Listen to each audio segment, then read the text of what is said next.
Buenos días. Vamos a continuar con temas de ayer, que realmente por extenderme en muchas cosas no cumplí el plan del día y creo que tampoco lo voy a cumplir el plan del seminario entero. Bueno, ahora hay un tema que sí es importante, como lo sagrado y la magia, y lo sagrado y la religión, porque son cosas que tienen que ver con el tema también del encantamiento del mundo, ¿no? La magia es algo realmente muy importante, ¿no? Si vamos a hablar del encantamiento del mundo, o hacer que el hombre, digamos, pueda deslumbrarse por todas las cosas que lo rodean, o pueda entrar al fondo del sentido. Y justamente ha sido también una de las vetas que se la ha tratado en forma más injusta, ¿no? Es decir, se dice que viene del judaísmo. El judaísmo, es decir, como todas las religiones, se nutrió de aspectos de la magia, porque ninguno la puede evitar, pero después estigmatizó la magia, ¿no? Es decir, se mostró bastante hostil con eso, y algo de eso heredó también el cristianismo, ¿no? Y mucho menos el Islam, digamos, que admitió parte de todo su fabuloso imaginario preexistente, diríamos, ¿no? al movimiento del Islam. Entonces, hubo durante mucho tiempo, o sea, los filósofos y los antropólogos trataron de definir la magia y sobre todo separarla de la religión, ¿no? Vamos a dar algunos parámetros de esto, ¿no? Pero son cosas, son fenómenos distintos, ¿no? Por eso alguien proponía la idea, ¿no? de que magia y religión estuvieran en un mismo continuum, ¿no? Y el que se fuera desplazando desde lo mágico hacia lo religioso, de lo religioso hacia lo mágico. Pero creo que no, creo que son de naturaleza distinta y por lo tanto no es bueno la idea del continuum, ¿sí? Y eso lo vamos a tratar un poco de mostrar ahora, ¿no? Por ejemplo, bueno, siempre se habló, algunos ven a la magia como una religión del margen, ¿no? Y claro, no es realmente una religión, ¿no? Sí. Es decir, lo importante es que mientras que las religiones generalmente apuntan hacia el más allá, ¿no? La magia primero tiene un asiento social fuerte, es inmanente, o sea, por más que apele a factores sobrenaturales o misteriosos, ¿no? Ella procura solucionar los problemas concretos. O sea, si viene, por ejemplo, una persona que la cure un curandero, que sería el equivalente de un mago, ¿no? Ese hombre va a hacer una serie usando medicina y usando también rituales, va a tratar de satisfacer o de curar a esa persona, ¿no?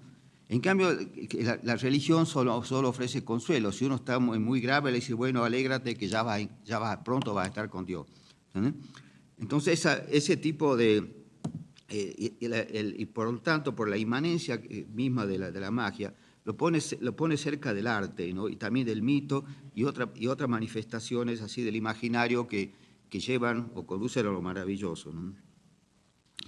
Es decir, de eso a la magia entonces potencia el sentido de lo terrenal y lo acerca a la frontera de lo maravilloso, ¿no? Es decir, la religión siempre tuvo frente a la magia una pretensión de superioridad y también la tentación, ¿no? Para lograr o presentarse como superior a la magia, apela a veces a la razón, ¿no? Y forzando los límites de cierta manera de la razón, como pasó por ejemplo, con toda la teología, que dice que, bueno, que la teología parece manejarse en formas muy racionales, pero con la racionalidad no logró nunca demostrar la existencia de Dios. No fue una larga discusión filosófica el tema de la existencia de Dios, ¿no? Visto como con un criterio científico, diríamos, ¿no? Realmente el mundo es tan complejo que nunca se podría resolver eso, porque si uno admite que un Dios puede haber creado todo eso, surge la pregunta, ¿y quién lo creó a ese Dios tan hacendoso que puede ocuparse hasta de las hormigas? ¿Sí?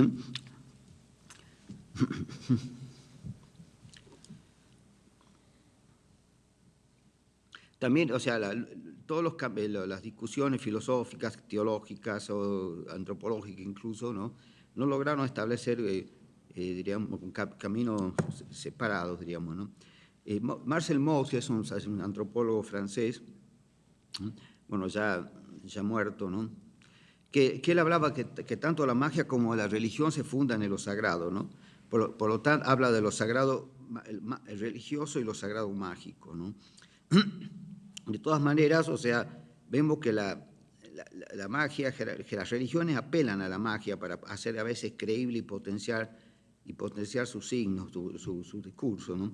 Mientras que realmente la magia no coquetea con las religiones, o sea, las sirve, ¿no es cierto?, pero tiene su foco en otro lado. Incluso hay gente que para reivindicar un poco la magia también hablaba de que el conocimiento racional o el llamado científico, ¿no?, es decir, no tiene siempre total coherencia, o sea que frente a alguna hipótesis científica, ¿no?, es decir, no hay de pronto una respuesta más o menos clara, ¿no?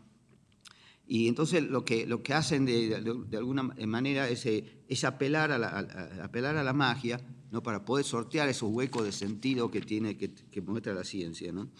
Entonces, y de ahí que a varios antropólogos, etcétera, le han dado ese poder, diríamos, de ser una especie de asistente de la razón o de la religión, ¿no? Sobre todo porque con la magia es fácil cubrir los huecos de sentido. En cambio, si uno se pone en una situación racional así muy estricta, los huecos siguen siendo huecos y quedan ahí, ¿no es cierto? Y en cambio, porque también la magia está muy asimilada a la poesía, entonces con la poesía se puede tapar cualquier agujero.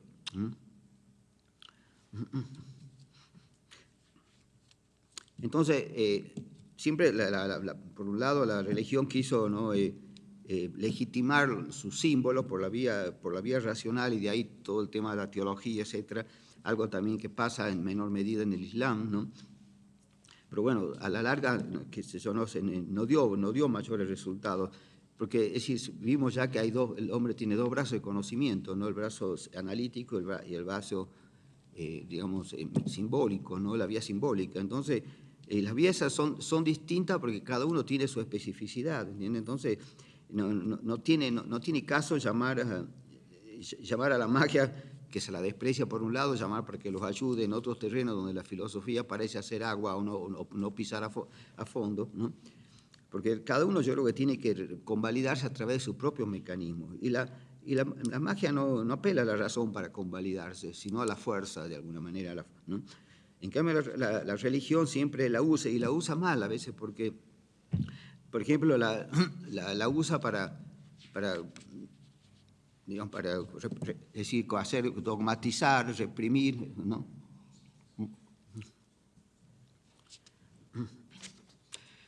Es decir, por eso lo luminoso no puede prescindir de la magia, ¿no? Mientras que las religiones siempre, a veces caen en la tentación de negar la vida y de oscurecer las pulsiones esenciales, ¿no? Es decir, hay un enfoque que me parece interesante de mostrar que la magia, ¿no?, y bueno, esos son aportes que vienen quizás de la psicología, ¿no?, que otorga a la magia una actitud activa, ¿no?, es decir, pujante, que si bien invoca potencias superiores, se ocupa del aquí y de ahora, ¿no es cierto?, sin dejarse encajonar por la razón, ¿no? Es lo que hablaba recién con respecto a la persona que viene enferma, ¿no? Y bueno, por ejemplo, ya que estaba hablando del tema de la enfermedad, ¿no?, en las curas mágicas, por ejemplo, es muy común en el mundo, ¿no?, de que la persona, que el chamán, diríamos, ¿no?, de pronto se puede llegar a sacar un escorpión de la boca o algún otro bicho feo así, ¿no?, que incluso, o también, y puede llegar a usar elementos que dice, bueno, las uñas de esa persona, de la misma persona que quieren curar. Y a menudo las uñas que se usan no son de esa persona, son de otra, ¿no? Bueno, ¿y por qué eso de sacarse un insecto, alguna cosa que es fea de la boca, ¿no?, como metáfora, digamos, de la extracción del mal, ¿no?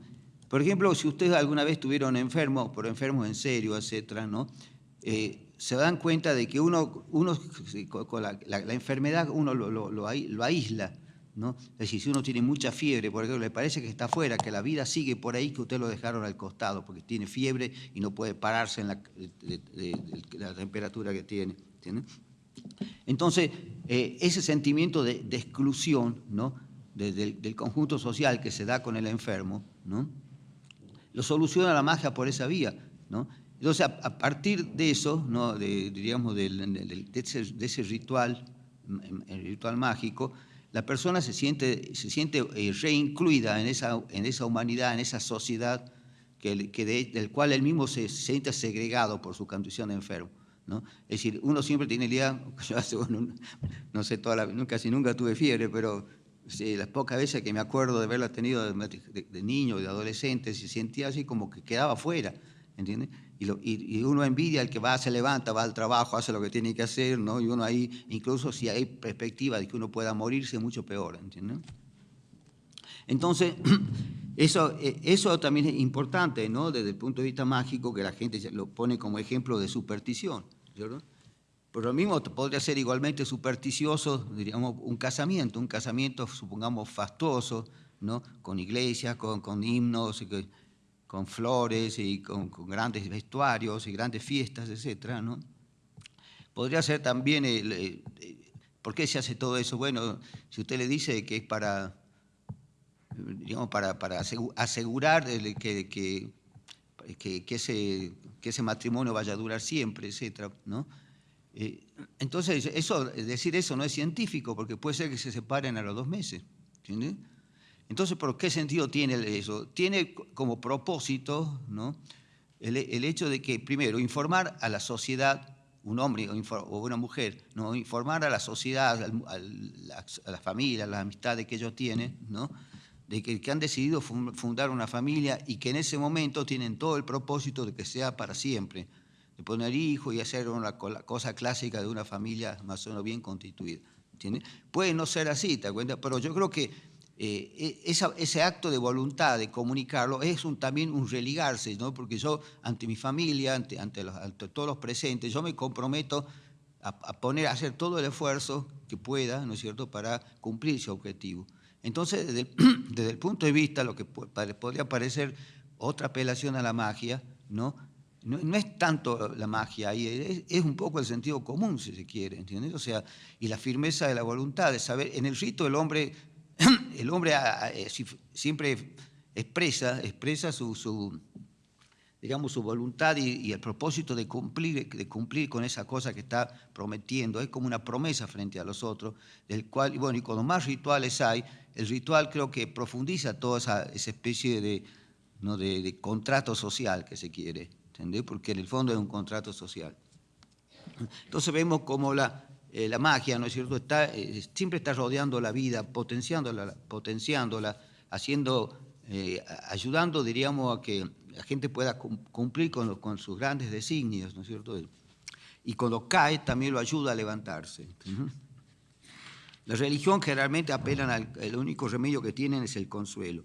No, por eso esta lectura de la psicología, de verla como elemento activo, ¿no? Primero, no es trascendentalista, ¿no? La magia, por más que apele hacia algunas supuestas deidad o espíritu, ¿no? Es decir, su reino es de este mundo, diríamos, ¿no? Mientras que la religión, es decir, no, además, digamos, la magia es muy la actividad la lleva hacia a moverse, a cambiar, a intentar salidas por todos lados, ¿no? De acomodarse un poco a las circunstancias. En cambio, la religión suele apelar a los dogmas, ¿no? Es decir, porque lo consideran infalible, porque Dios hizo el mundo, lo hizo así, bueno, y la obra es perfecta y no hay que cambiarla, ¿no? Por eso ya el cristianismo desde la antigüedad prohibía hacerse escarificaciones, por ejemplo, tatuajes, etcétera, ¿no? Que era muy común en África. Entonces, además, la religión, es decir, a partir de que se entrega el dogma, también se vuelve represiva, ¿entiendes? O sea, sobre todo las religiones monoteístas, ¿no? Como decía también Cioran, ¿no? Que a veces a los ateos, a los que no profesan ninguna religión, se los ve como causantes de los males del mundo, ¿no? Es decir, eso le parecía una cosa como clásica, ¿no? Y sin embargo son los hijos de Dios, ¿no es cierto?, los hijos más fieles de Dios, ¿no? Los que han hecho las grandes matanzas, ¿no? Y eso planteaba también Ciorano, o sea que hasta los asesinos, digamos, Atila, todos esos asesinos que uno puede encontrar en la historia, ¿no es cierto?, de lo más fuerte, palidecen frente a, todos los hombres con fe, ¿no es cierto? Prácticamente como el mensaje fuera que hay que cuidarse de los hombres con fe, porque el que no tiene una creencia de este tipo, así ya sea religiosa o incluso política, si él tiene una opinión política pero no adopta una actitud discriminatoria, ¿no?, puede conversar con un amigo que vote a otro candidato, que piense distinto de la realidad. Entonces son los hombres con fe justamente ya los fanáticos, ¿no?, es todo lo que está pasando en el mundo hoy, ¿no?, con esa vieja beta que tenía el Islam, ¿no?, digamos, excesivamente pietista y fundamentalista, que se ha ido potenciando por a causa de un colonialismo que causó muchos desbarajuste dentro de todos esos países islámicos, ¿no? Y ahora es una cosa que no se puede acabar. Y uno ve, por ejemplo, todo lo que están haciendo, esos hombres tienen fe, hasta el punto de envolverse en dinamita y entrar a una escuela y volarse con niños. Hay que tener una fe de hierro para eso. Y muestra poco que ninguno de los que está haciendo eso son hombres sin fe, ¿no? Bueno, pero el que empezó a tratar sobre la magia es James Fraser, ¿no?, un inglés que hizo un libro ese, La Rama Dorada, ¿no?, que es un libro precursor prácticamente de la antropología, porque con la poca información que disponía en esa época antropológica, logró dar un acercamiento hacia lo universal que como método me parece muy bueno, ¿no? O sea, por ejemplo, ¿no?, tomar el árbol como eje y ver qué imaginario despierta el árbol en la humanidad. Entonces ve los cultos al árbol, todo lo que significa el árbol en el mundo, ¿no?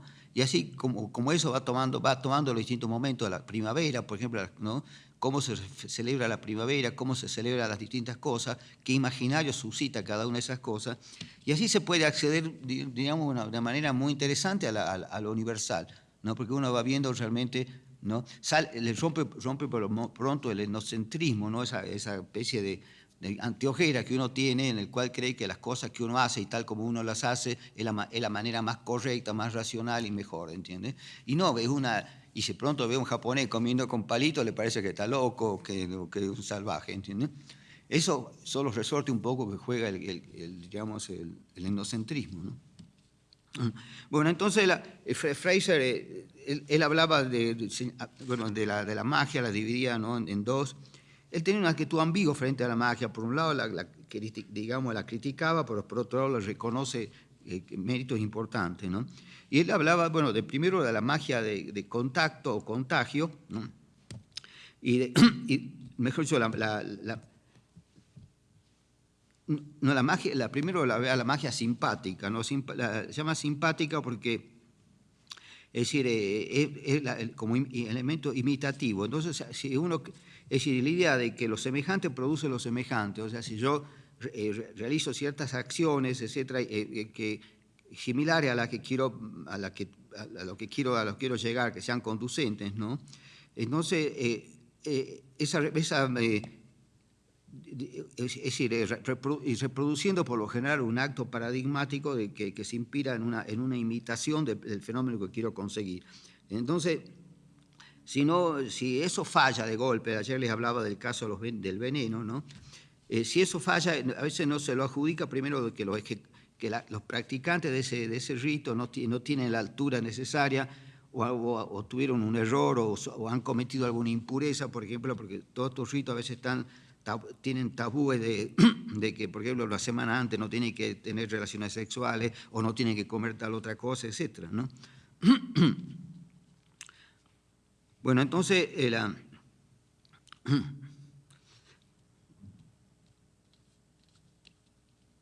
después la otra forma, ¿no?, que a veces tiene más connotación, más referencia a la magia negra, ¿no?, es lo que llama la magia de contacto, ¿no? Es decir, la idea de que las cosas que estuvieron en contacto, supongamos en un momento yo tengo uñas, me corto las uñas, y bueno, las uñas que me corté son elementos que provienen de mi cuerpo. Puede haber otras cosas también, otros tipos de humores, ¿no? O la orina, por ejemplo, ¿no? Que se usaba mucho la sangre, los pelos, ¿no? Por eso todo eso ha sido usado en la magia negra realmente como para producir un daño a la persona de la cual provenía eso, ¿no? O sea, la idea de que las cosas que se alejaron de algo, ¿no? Mantienen una relación con eso y esas cosas pueden establecer o hacerse un daño o una acción a un determinado sujeto. O sea, para ser usado justamente ante la misma persona, ¿no? Era el caso famoso, ¿no? en Argentina, bueno, de los gualichos, ¿no? Por ejemplo, que usaban a veces las mujeres, más que nada usaban las mujeres para enamorar a un hombre, ¿no? Por eso alguien decía así, es solo un gualichó, como diciendo, ¿no? Cuando ven que un matrimonio medio raro, ¿no? Diciendo que le puede haber visto a ella, algo así, entonces, bueno, es que se dice normalmente eso, ¿no? Bueno, pero también esta magia de contacto tiene mucho que ver, también tiene un lado positivo, ¿no? Porque, claro, toda la magia negra no lo dejo siempre al costado en este tipo de análisis que estoy buscando más que nada digamos, el encantamiento del mundo, ¿no? Y no este tipo de rareza o de locura ¿no? que están ligados al concepto de magia negra. En cambio, la magia de contacto, diríamos, tiene un valor, porque sabemos, por ejemplo, de algún prócer, de algún elemento importante, ¿no? Que uno va a un museo histórico y ve las prendas, ¿no? Que usó tal general o algún jefe de Estado, etcétera, ¿no? O un gran pintor, ¿no? Encuentro, por ejemplo, el sombrero de un pintor, ¿no? Y bueno, por eso no quiere decir que si yo me pongo el sombrero de ese pintor voy a pintar como él, ¿entiende? No es simplemente queda convertido ya desde el punto de vista positivo, la magia de contacto, en un factor de valoración, ¿no? Que lleva a valorar algo en función de que perteneció a alguien, ¿entiende? El sombrero no es el pintor, pero perteneció a él, estuvo en contacto y por lo tanto ese objeto tiene un aura, ¿no? Y ese aura le da justamente la pertenencia de esa persona que ya es importante en la historia de una sociedad, ¿no? Fraser también distinguía entre la magia positiva y la magia negativa. La primera, diríamos, quiere producir un resultado a través de una imitación, y la segunda no se relaciona con la producción de un daño, ¿no? De la negativa, sino con un tabú. O sea, para evitar tal cosa, ¿no es cierto?, hay que abstenerse de tal otra, ¿no? Eso, entonces, tabuando es una manera de evitar que se cumpla un mal. Lo negativo, es decir, es más que nada evitar un mal, ¿no? Mientras que el positivo es producir un resultado, ¿no? También Fraser también habla ¿no? de una magia pública, ¿no? Que cuando son rituales, como eran muy comunes en el México precolombino, ¿no? De hacer grandes rituales, incluso con sacrificios humanos, etcétera, buscando un bien público, que llueva, que cosecha, etcétera, no para alguien en particular. Pero generalmente hay también lo que sería la magia privada, digamos, como la persona un enfermo, que busca un curandero para que lo cure, etcétera. Estamos en el ámbito, digamos, de lo privado, ¿no? Bueno, de ahí concluye Fraser, ¿no? Respecto a la magia, dice, ¿no? que si bien se contrapone a la ciencia, despejó el camino hacia ella, y que si por un lado causó bastante daño, por el otro fue la fuente de muchos parabienes y a pesar de ser hija del error, fue también madre de la libertad y de la verdad. Después vamos a ver otras cosas que dice Malinowski también sobre la magia, ¿no? O sea que él mismo está reconociendo también lo importante de Fraser, que fue por primera vez que puso, diríamos, a la magia frente a la razón, ¿no? O frente, mejor dicho, no a la razón, frente a la ciencia, que bueno, que es una hija de la razón, ¿no? Es decir, él también lo confrontó el problema de la magia frente a la religión y también frente a la ciencia, ¿no? Porque él de algún modo también tenía, él presentó ya también su enfoque es evolucionista, en el sentido de que para él primero estaba la magia, después la religión y después la ciencia, como si fuera un camino evolutivo con la humanidad, ¿entiendes? Y ya mismo que el hombre es un animal simbólico, ¿entiendes? O sea que por pronto la magia y todo el mundo, las cosas simbólicas no puede ser nunca una etapa. Hasta para Hegel vimos que eso, toda la vía simbólica, y ya no solamente la magia, no sobre todo la vía simbólica, es para él también una cosa que dice del espíritu preclásico, ¿no? Entonces, lo cual está diciendo que él ve una humanidad totalmente racional, etc. Yo creo que uno analiza las historias del mundo de todas las épocas y ve que la razón ha sido siempre una aspiración, ¿no? En el fondo está tan llena de atrocidades y de cosas que no es justamente la razón la que brilla en todo eso, ¿no? Bueno, también Eugenio Trías, un español, ¿no?, que en su libro Metodología del Pensamiento Mágico, ¿no?, que dice que en tanto saber no académico o no saber según la epistemología occidental, ¿no?, la magia constituye la sombra de la filosofía. Aquí donde hablaba, ¿no?, de la... porque digamos que las ciencias, ¿no?, es decir, no agotan el camino de la racionalidad, o sea, es decir, hay, como decía recién, ¿no?, hay de pronto conexiones inciertas, teoremas que conviven, digamos, con meras hipótesis, etcétera, ¿no?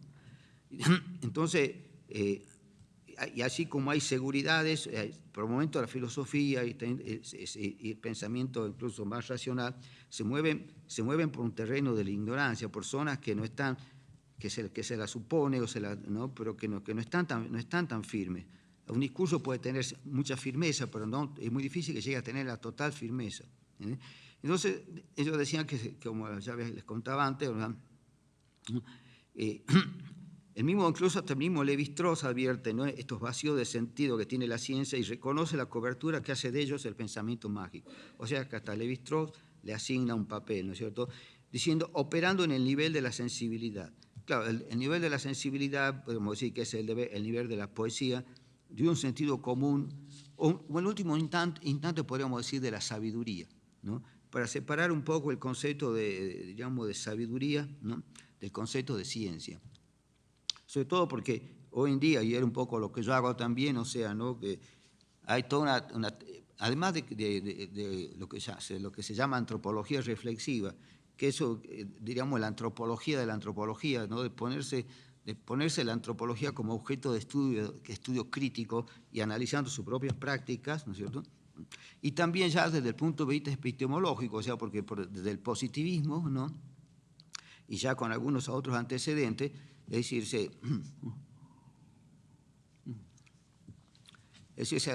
ha dejado, ¿no?, se ha dejado afuera toda una serie de saberes, ¿no?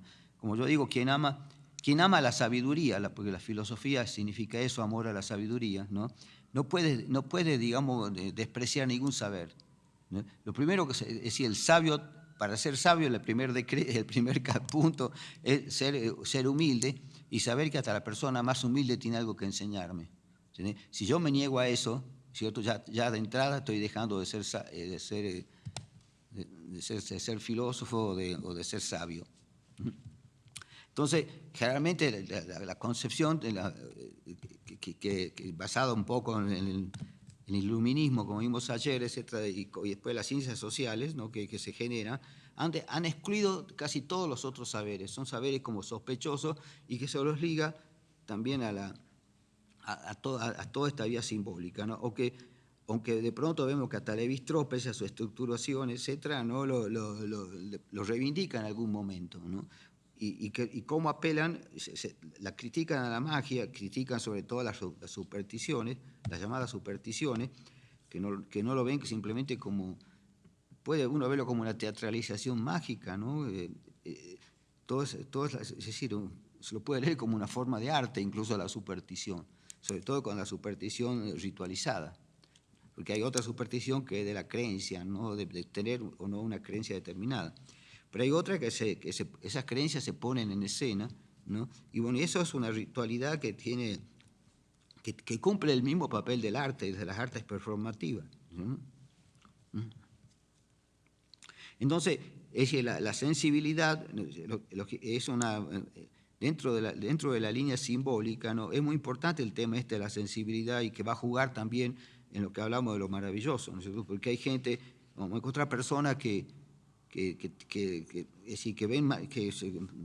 ven miles de cosas como maravillosas, ¿no? Por ejemplo, los guaraníes tienen yo creo que no hay pueblo en el mundo que haya dado más nombre a las plantas, ¿no?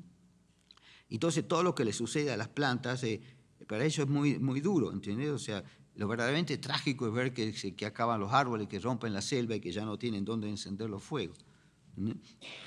Entonces, se apela finalmente a la sensibilidad, porque saben que la sabiduría está más del lado de la sensibilidad, ¿no?, que de la racionalidad.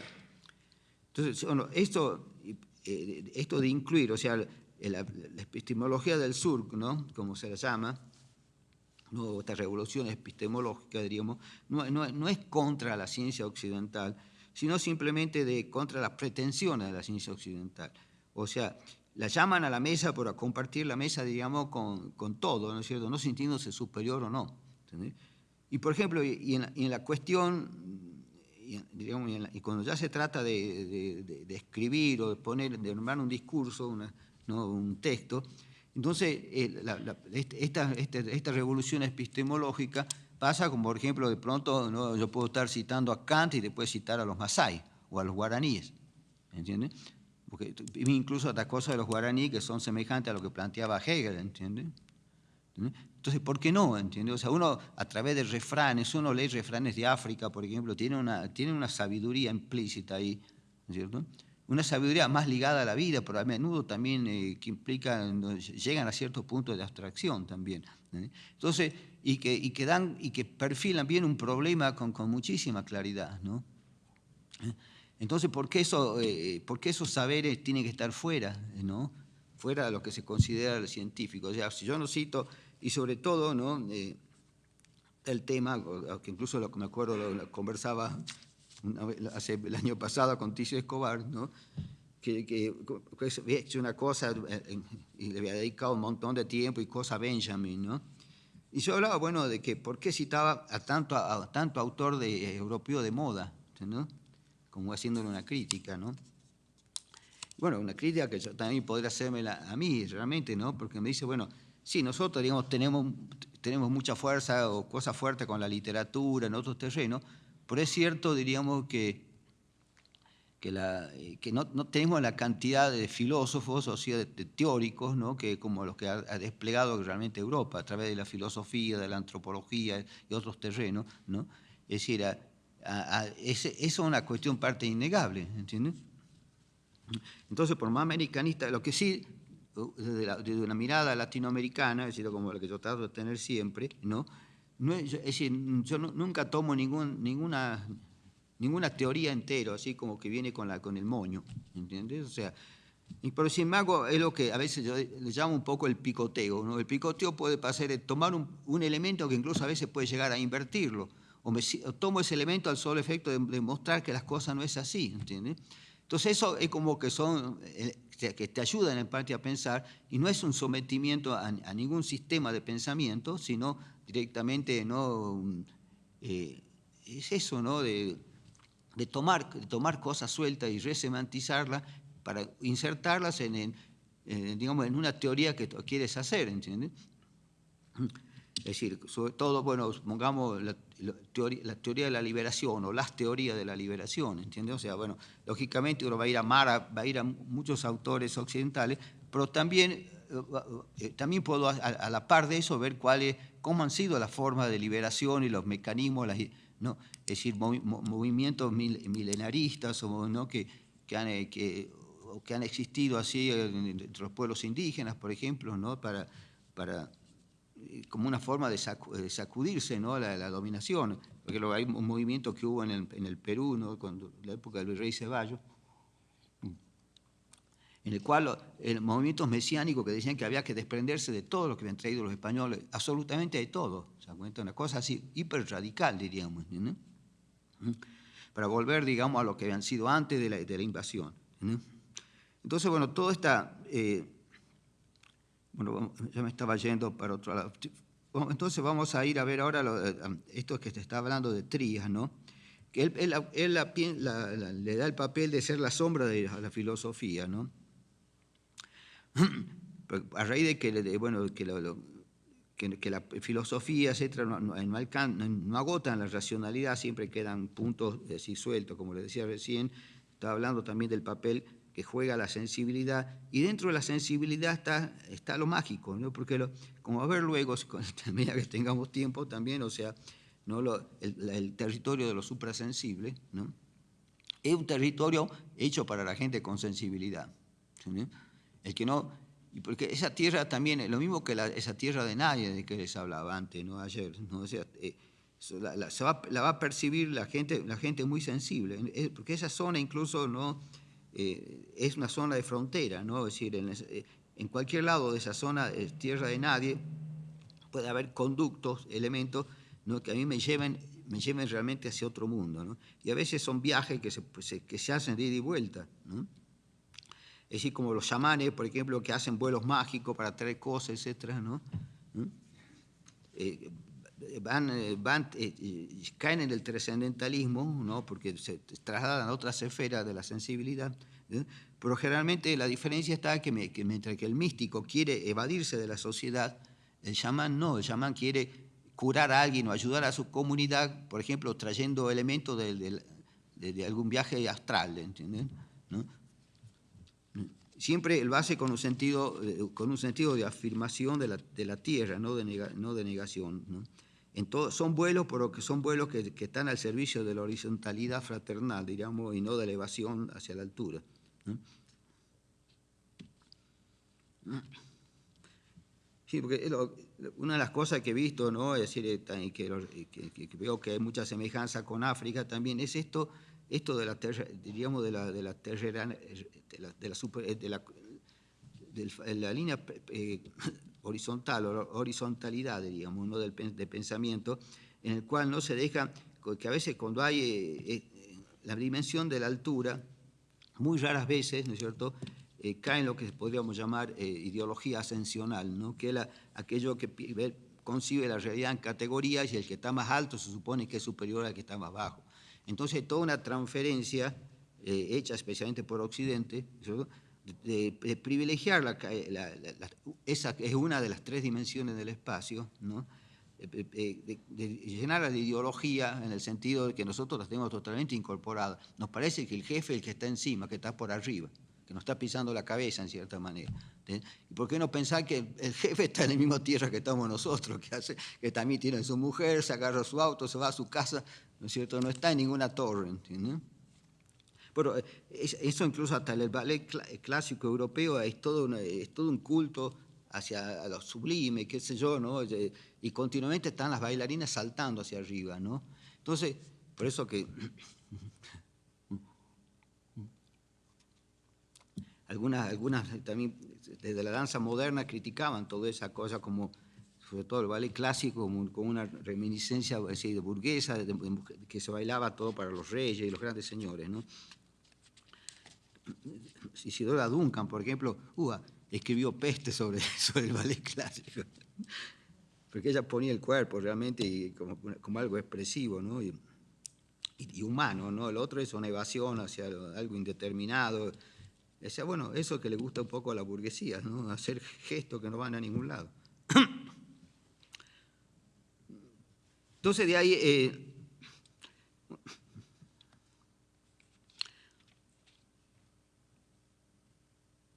Es decir, también se hablaba o se decía que el pensamiento mágico, y bueno, eso Lévi-Strauss también un poco trata de reivindicarlo en algún punto, ¿no?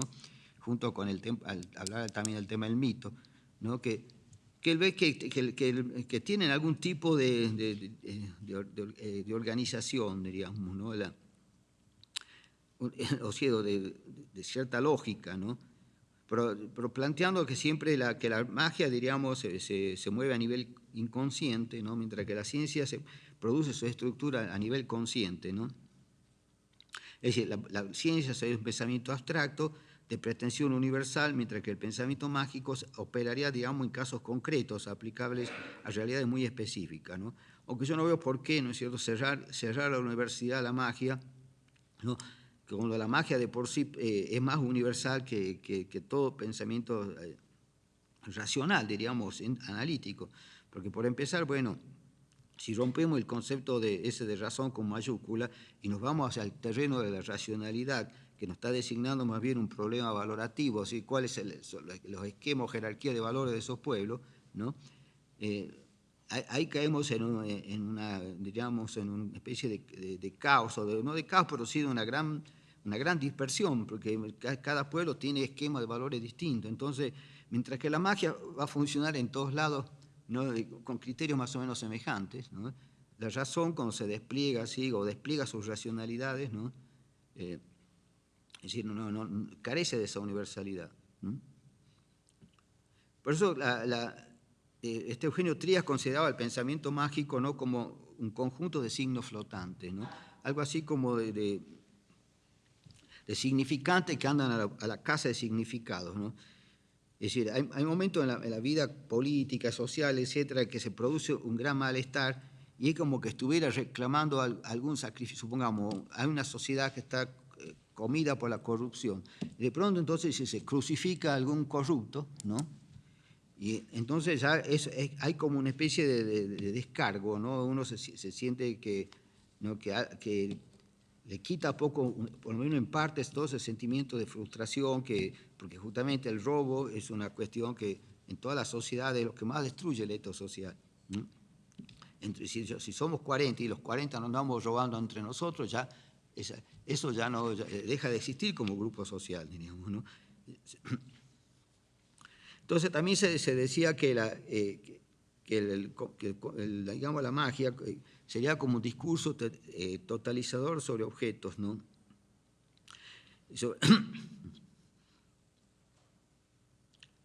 Mientras que la ciencia sería un discurso especializado que se ciña a un objeto o a un conjunto determinado de objetos, ¿no?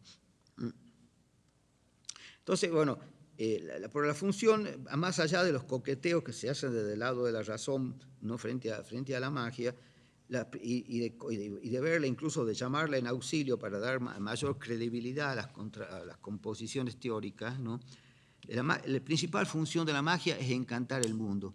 Y si le queda tiempo, yo diría que puede llegar a apoyarla o darle a hacer más creíbles los discursos racionales. Porque no veo la necesidad de eso, ¿entiendes? Yo creo que si ya el pensamiento racional tiene una larga historia, me refiero especialmente al occidental, porque después los otros pueblos ya se manejan, esto que llamamos ciencia, razón, etcétera, se maneja con otro criterio. Hay una racionalidad, algo que la gente no necesita ni siquiera ponerlo en discurso, porque está esa racionalidad, esa, diríamos, escala de valores está muy cimentada en una base ética. Entonces la gente la cumple normalmente, y cuando alguien no la cumple ya que se cae de evidente, ¿entiendes? Porque son mundos así que tienen ya una especie de estructuración y que por lo tanto uno puede tomar como base de la racionalidad la jerarquía de valores, porque dijimos que lo irracional, lo racional es sacrificar los valores inferiores para preservar los superiores, ¿cierto? Entonces, bueno, ¿qué es lo superior que lo inferior? ¿Cierto? Eso depende de jerarquías específicas de valores. Por lo tanto, es posible que una cosa sea muy racional en un sistema simbólico y sea irracional, o en un sistema de valores, y sea muy irracional en otro, y viceversa, ¿no? Como les planteaba el caso de que cuando se echan cientos de obreros de fábrica, dice, se racionalizó, ¿entendés? Y eso está poniendo en evidencia de que se trata de una escala de valor en el cual el hombre está para la economía y no la economía para el hombre. Entonces, la función central de la magia es el encantamiento o el reencantamiento del mundo, por lo tanto está muy ligada al lenguaje de la poesía, porque también se maneja con metáforas, ¿no? Es un lenguaje metafórico, diríamos, ¿no? Y que incluso implica, esa metáfora implica como ritualidades también, como decía, esta ritualidad de escupir un escorpión, por ejemplo, como para que mostrarle al paciente que ahora puede estar tranquilo, que ya comienza su reinserción dentro de la sociedad, ¿no es cierto?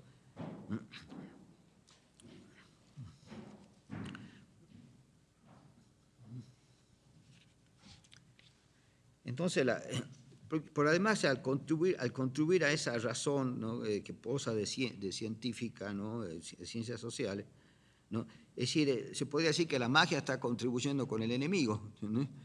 No, porque el pensamiento simbólico nunca le declaró la guerra al otro, ¿cierto? Pero el otro sí le vive declarando la guerra, se vive entrometiendo, vive considerándolo supersticioso, ¿no? Vive atacándolo de alguna manera, ¿no? Entonces, no veo por qué razón, ¿no? Solo tiene que ser complaciente con la magia, con el pensamiento, con ese tipo de pensamiento, ¿no?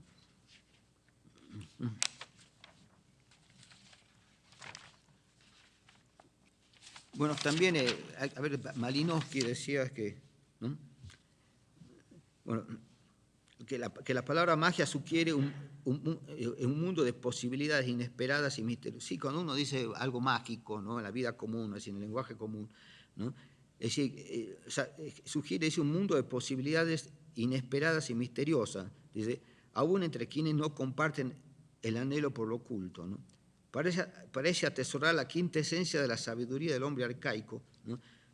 Es decir, esto del hombre arcaico se refiere, bueno, a algo que está muy metido en la historia de la humanidad, digamos, en el ADN del Homo sapiens, ¿no?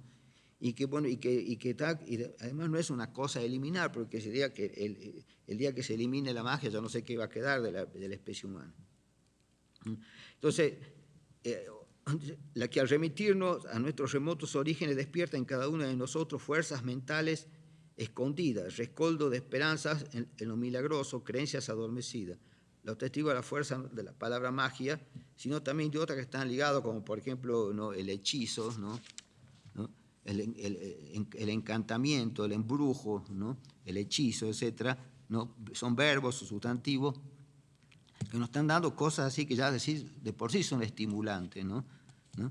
Cuando usamos esas palabras, lo hechizó, lo tiene embrujado, ¿cierto? Son cosas fuertes, ¿no? Al mismo tiempo misteriosas, ¿no? Y además, por ejemplo, es eso lo que uno espera de la literatura y el arte, ¿no? Y de todo sistema simbólico, en el fondo, ¿no? Todo sistema simbólico trata de lograr eso, el asombro, ¿no? Porque el asombro es el comienzo, diríamos, de un proceso de significación de la realidad. Porque el asombro pasa por tomar conciencia de la importancia de algo, ¿no? Entonces, es el paso número uno, como vamos a ver el jueves, tal vez con las películas, ¿no? Como de esta actitud de tomar conciencia de la existencia de algo, ¿no?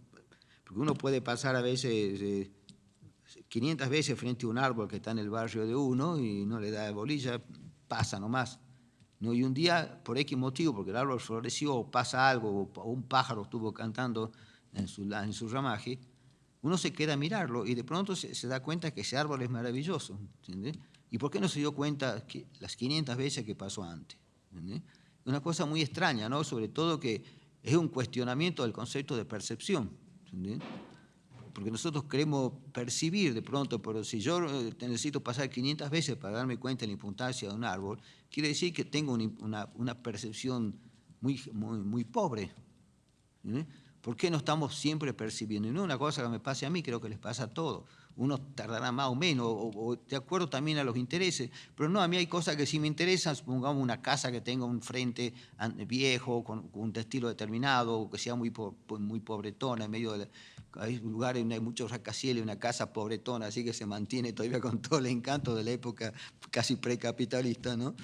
Y bueno, uno va, por aún así, digamos, sabiendo que me interesan ese tipo de fenómenos de casa o de árbol, etcétera, ¿por qué no los vi desde el principio? ¿Mm? Entonces, por lo tanto, a los poetas, ¿no? Se dice que también los escritores, los artistas son especies de chamanes también, o que pues tienen la suerte de que no les dicen supersticiosos, ¿no? Como si se lo dicen a los chamanes, ¿entiendes?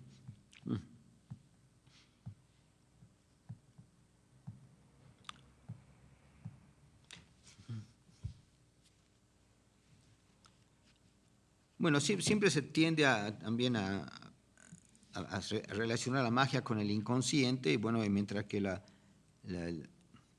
lo racional, etcétera, pertenece a un plano consciente, como decíamos recién, ¿no? Es decir, además que ahora el tema esto, ¿no?, que viene tomando consciente, inconsciente, claro, viene de un discurso sociológico, discurso psicológico, ¿no? Pero también hay que pensar, como quien se sale también de la psicología, que digamos que el imaginario, ¿no es cierto?, es lo que enerva el pensamiento simbólico, y el imaginario es digamos, de naturaleza filosófica, ¿entendés? Entonces no hay por qué dejarse meter tanto en el terreno de la psicología, porque estamos aquí poniendo un concepto de imaginario, ¿no?, esta teoría que engloba todo lo que produce la mente, decía ayer que hasta lavarse los dientes, hasta una cosa muy profunda que lo podamos realizar o ligar o no a una religión. Todo eso forma parte del orden del imaginario. Este es un concepto filosófico más que psicológico, ¿no? ¿Verdad? No, como la psicología de alguna manera, ¿no?, estuvo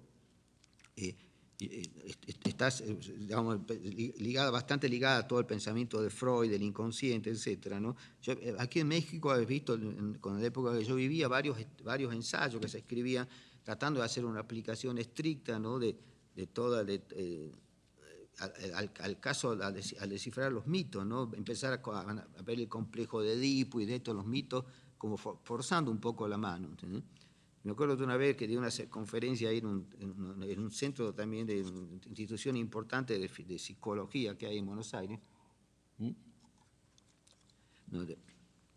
Entonces yo le decía, bueno, que se manejaba, hablando al propósito del complejo de Edipo, yo decía que uno, rastreando los mitos americanos, no se ve conflicto entre madres, digamos, en lo que cataloga el complejo de Edipo, centralmente, ¿no?, sino que pareciera que mucho más conflictiva es la relación hermano-hermana.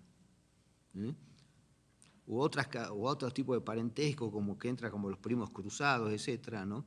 Entonces, yo me pregunto si hasta qué punto no se está forzando por ese lado. Entonces prefiero más bien, digamos, recostarme en el lado de la filosofía y en esta teoría también del imaginario como teoría filosófica, ¿no? El cual no implica, bueno, es decir, hablar de consciente, del inconsciente, etcétera, ¿no? Pero una cosa es mencionada como posibilidad, como vía de acercamiento, pero no digamos como ya en un modo más estricto, ¿no? En un modo más estricto creo que hay que hacer el esfuerzo de mirar esto como un problema filosófico o antropológico, ¿no? Porque yo creo que hay un punto cuando la antropología, ¿no es cierto?, deja de ser descriptiva, ¿no? Es decir, como yo digo, a veces hay una antropología de vuelo gallinacio, etcétera, que va y que describe cacharros, describe cosas, etcétera, y cuando llega el momento de ver la significación de todo eso es como que no le sale, ¿entendés? No la ven, ¿no? O la desestiman, de hecho, ¿no es cierto? Entonces, yo creo que la antropología, ¿no?, tiene que poder tener ese amplio vuelo, o sea, poder ver los detalles, la descripción, porque en algún momento es necesario describir, ¿no es cierto?, pero al mismo tiempo que no se olvide de volar, ¿entendés?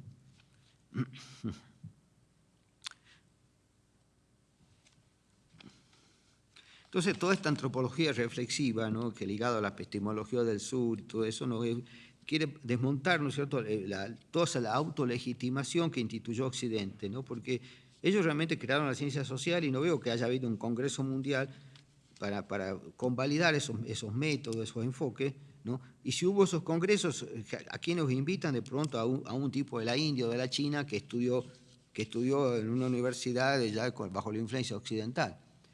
No, es decir, esa reunión nunca ha sido para convocar a los otros saberes, porque justamente ha excluido a todo el saber, ¿entendés? Bueno, por eso el tema de la epistemología del sur, ¿no?, habla de, bueno, primero esto de las escalas de valores, ¿no?, que actúan como fundamento de la lógica, ¿no?, y también sobre todo que esta epistemología trabaja con los dos hemisferios cerebrales, no solo con uno, ¿no? Bueno, aquí se podría hablar, si nos salimos del concepto de hemisferios cerebrales, podríamos decir que esta epistemología es decir, aquellos que pertenecen ya a algo académico, con todos los esquemas académicos de hoy, ¿no?, si esa persona puede llegar a dialogar de igual a igual, tanto en el plano académico, el plano del conocimiento, como el plano también político, ¿entendés? O sea, ahí se han dado muchos problemas, exactamente porque también en los años 70, toda la época, digamos, medio bélica, ¿no? En América Latina, yo veía, ¿no?, cómo había un predominio por ahí del pensamiento marxista en relación a esto, y que actuaba a veces como queriendo colonizar el sentimiento de liberación, ¿no? Porque la gente que está humillada, oprimida, etcétera, quiere librarse y más o menos ve caminos, porque ya también ahí tiene una larga historia de rebeliones indígenas y las razones de esas rebeliones, etcétera, ¿no?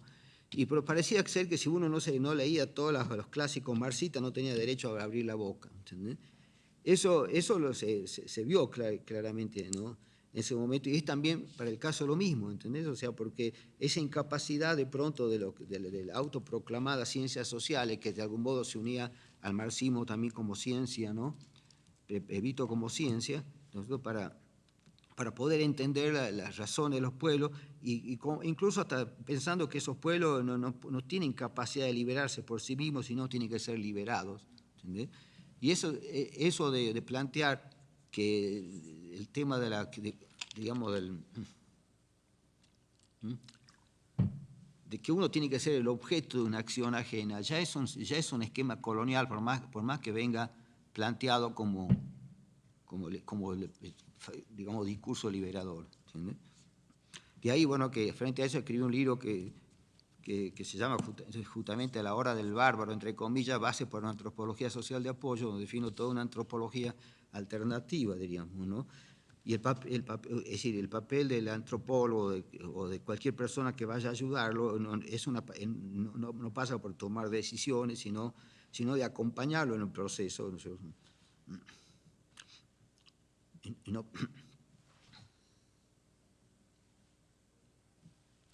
Bueno, pasando al tema de la religión, ¿no? Es decir, yo creo que los primeros, no sé exactamente cuándo se ligó esto, cuándo nació este concepto de religión, ¿entiendes? Pero sin duda debe haber, no es tampoco tan antiguo, ¿no? Sobre todo, o sea, yo le diría que del siglo XIX, ¿no? Y porque esto, desde el punto de vista antropológico, ¿no?, se lo ligó con el animismo, el totemismo, ¿no?, el fetichismo, los cultos a los ancestros, varias prácticas que se consideraban primitivas y que los primeros antropólogos que salieron ahí a la África se toparon con esto y empezaron a desarrollar. Enseguida vamos a ver también el tema del mana, ¿no?, la condensación y liberación de la energía simbólica, que está muy ligado también a la cuestión de la magia, ¿no? Entonces, es decir, todos estos elementos que configuran la religión, diríamos, o la teoría de las religiones, en un momento pertenecían por completo a la magia, ¿no? O más que dicho a la magia, al mito, ¿no? Todo era un pensamiento en gran medida mítico, ¿entendés? O sea que, por supuesto, que el mito tiene ese aspecto mágico, pero también tiene un aspecto, diríamos, de gran importancia social, porque funda los paradigmas sobre el cual se va a mover esa cultura, ¿no? Es decir, en eso, ya como un poco lo decía Platón, toda conducta que tenga un significado necesita tener un paradigma al cual referirse, sino es como una conducta en el aire, ¿no? Bueno, y estos mitos, ¿no es cierto?, o esta magia, esta forma de la magia a través del mito, ¿no?, es la que configura los relatos fundacionales, ¿no?, y que como el pacto social que cohesiona el grupo, ¿no?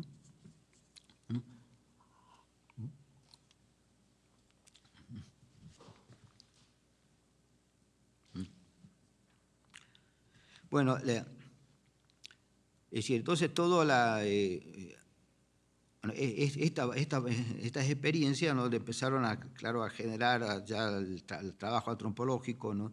Fraser señala que una religión implica, por ejemplo, Fraser y también Durkheim, ¿no?, dan un concepto de religión, ¿no?, que ya por lo pronto se vuelve contra ellos mismos, porque vamos a ver que montones de cosas que no son, es decir, mi idea es que la palabra religión no sirve, ¿Por qué no sirve? Digamos, porque ya en una época como la actual, donde las ciencias sociales se han inventado montones de expresiones, digamos, para catalogar situaciones muy específicas, no puede haber este concepto de religión que engloba tantas cosas que no tienen nada que ver con sí. Un chamán que tiene ahí con discursos poéticos, metafóricos, ¿no es cierto?, con unas cuantas personas que participan de ese rito y que están contentas de participar, que no hacen mal a nadie, que no quieren colonizar a nadie, no quieren que nadie se meta incluso en su imaginario, ¿cierto? Como pasaba con el caso de los guaraní, que eran muy herméticos en eso, no solo 3 personas, y una de ellas era que vive en Oaxaca, que es Miguel Alberto Bartolomé, al cual ellos le abrieron el tema de la Guporá, todos los lenguajes estos, los poéticos, y que es el lenguaje que dicen que Dios quiere, al Dios de los guaraníes, a Ñamandú, le gusta la poesía, entonces quiere que le hable con un buen lenguaje, no usando palabras sobre todo de la vida cotidiana, que son palabras ya gastadas o manoseadas, sino ya apelando a un lenguaje poético, ¿no? Bueno, entonces fíjese ya que lo que ya plantea como Fraser, ¿no?, como dice, la religión implica la creencia en seres sobrenaturales que rigen el mundo, ¿no?, o lo crearon sin ocuparse luego de él, como ocurre en numerosos casos en África sobre todo y también en América, ¿no? Y en segundo lugar, el deseo, dice, de obtener su favor, ¿no? Entonces, por un lado, una creencia sometida, diríamos, yo les reconozco a alguien que me creó, que yo soy un objeto creado un ser creado por él, y bueno, le reconozco, me humillo ante él, me arrodillo, etcétera, y después le pido que me conceda un favor, ¿cierto? Esa es como que la base, en eso coincide Durkheim también. Entonces vemos ya desde el comienzo está mal, porque todas las prácticas chamánicas, etcétera, ¿no? Y también después agregan el concepto de organizado, algo organizado, ¿no? Entonces, si pensamos yo en organizado, se cae casi todos los imaginarios del mundo, ¿no? Entonces, por ejemplo, ¿no?,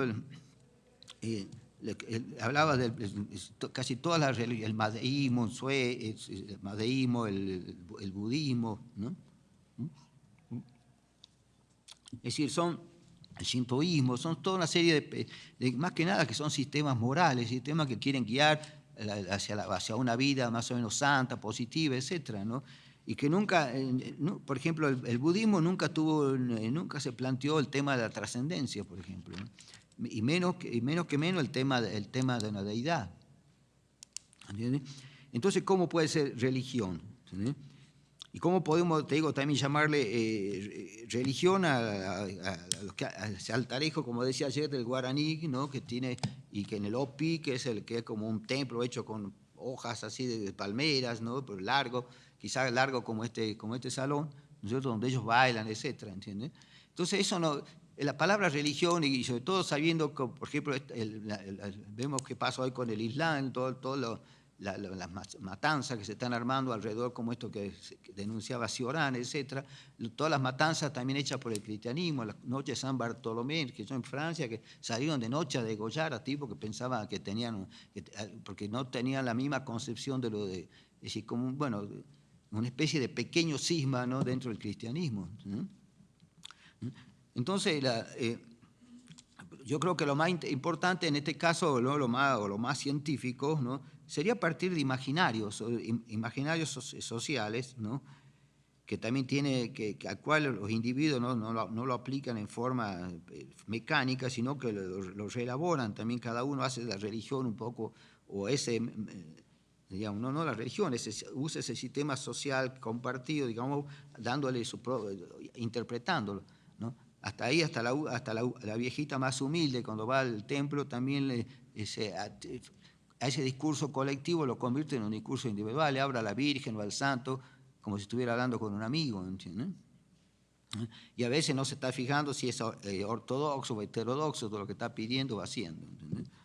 Entonces, si uno parte de eso, ¿no?, de la idea de un imaginario, ¿no?, puede decir, después tendría que buscar otro nombre, ¿no?, porque yo creo que las religiones, digamos, monoteístas, ¿no?, han contaminado todo el área, esta área de pensamiento. Si yo digo alma, por ejemplo, uno rastrea el concepto de alma por el mundo y hay, hasta en Oceanía hay gente que piensa que el ómnimo tiene 30 almas, una en cada uno de los dedos, y después en alguna otra parte del cuerpo, etcétera, y hasta completar 30, ¿no?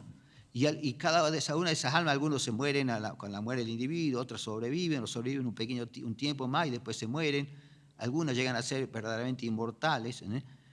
Bueno, entonces, por un lado, ¿no? El concepto de alma que uno tiene, ¿no? Es algo que porque supuestamente un concepto más neutral debería significar el alma es como la esencia de una persona, ¿no? ¿No? Lo que caracteriza más a esa persona como, ¿no? Pero no es eso, uno piensa, bueno, que es algo que está ahí, que después cuando uno se muere se va al cielo, se va al infierno, etcétera, ¿no? Nunca se entiende bien por qué la gente quiere ir al cielo. Yo creo que, como decía también, se ve en toda la historia de la evangelización, lo que no quieren es ir al infierno. Los del cielo no se preocupan. Supone que en el cielo no van a sufrir, por lo menos. Entonces, todo esta... habría que inventar, ¿no es cierto?, vocablos distintos para caracterizar todas estas cuestiones, desde el simple chamanismo o gente, es decir, cosas como era el ñanderú, o algo a nivel social, así que no son elementos de poder, porque o sea, el que generalmente se ocupa, ¿no?, entre los guaraní de los rituales es la persona que más conoce a fondo la cultura. Que si aplicáramos ese concepto aquí, otro sería el mundo. ¿Entendés? Es decir, que aquí vemos como un país como Estados Unidos, que después de todo ha tenido también un gran arte, un montón de cosas así muy positivas, no puede estar gobernado por un Trump, por ejemplo. ¿Entendés? ¿Qué tiene que ver? Es decir, que tanta historia de la humanidad para terminar poniendo monstruos así al frente de un partido, de un país que de algún modo incide en todo el mundo, ¿no? Que la suerte del mundo puede depender de un mono de ese tipo. ¿Entendés? Entonces, no sé, a veces dice, bueno, que una especie que haga eso merece morir, ¿has visto? Es decir, porque ¿por qué no lo mejor de la especie humana está maneja las sociedades, ¿no? Nos parece ya impensable, si quiere. Bueno, en hecho es así, entonces esa persona no tiene manejo de poder, es como una administración de un consorcio, se podría decir, ¿no? Si yo soy el que administra un consorcio, no me voy a sentir poderoso, cumple una función, ¿no? De dirigir los rituales, etcétera. No uso ese poder para embromar a nadie, no quiero colonizar a nadie, hacerle cambiar de ideas, ¿entienden? Yo no me siento dueño de ninguna verdad, sino solamente dueño de mi verdad, es decir, mi cosmovisión. Y bueno, y a su vez, qué sé yo, se definen zonas sagradas. Esas zonas sagradas pueden darse incluso fuera de toda religión, dentro de un pensamiento, diríamos, laico, ¿no? De una sacralidad laica o atea, como llega a hablar con Sponville. Bueno, él dice también que lo religioso es idéntico a lo social, porque a veces se dice, bueno, también el papel que cumplen las religiones de uniformar, digamos, entonces como que la gran argamasa de una sociedad sea la religión. Pero, digamos, no es así. La argamasa de cualquier sociedad es el pacto social. ¿Entendés? El pacto social, que en sociedades más complejas se da con constituciones, con sistemas jurídicos, etcétera, ¿no? En el cual sabe que si uno roba puede ir preso, ¿entiendes? Entonces, la religión, qué sé yo, lógicamente, ¿no? es o puede ser un elemento aglutinante, pero no es la religión la que hizo el pacto social. Se habla de religare, que ahí vendría la palabra religión, algo que liga, ¿no? Pero lo que liga es el pacto social, no la creencia en un Dios, ¿no? Eso puede llegar a fortalecer desde ya, ¿no? Entonces,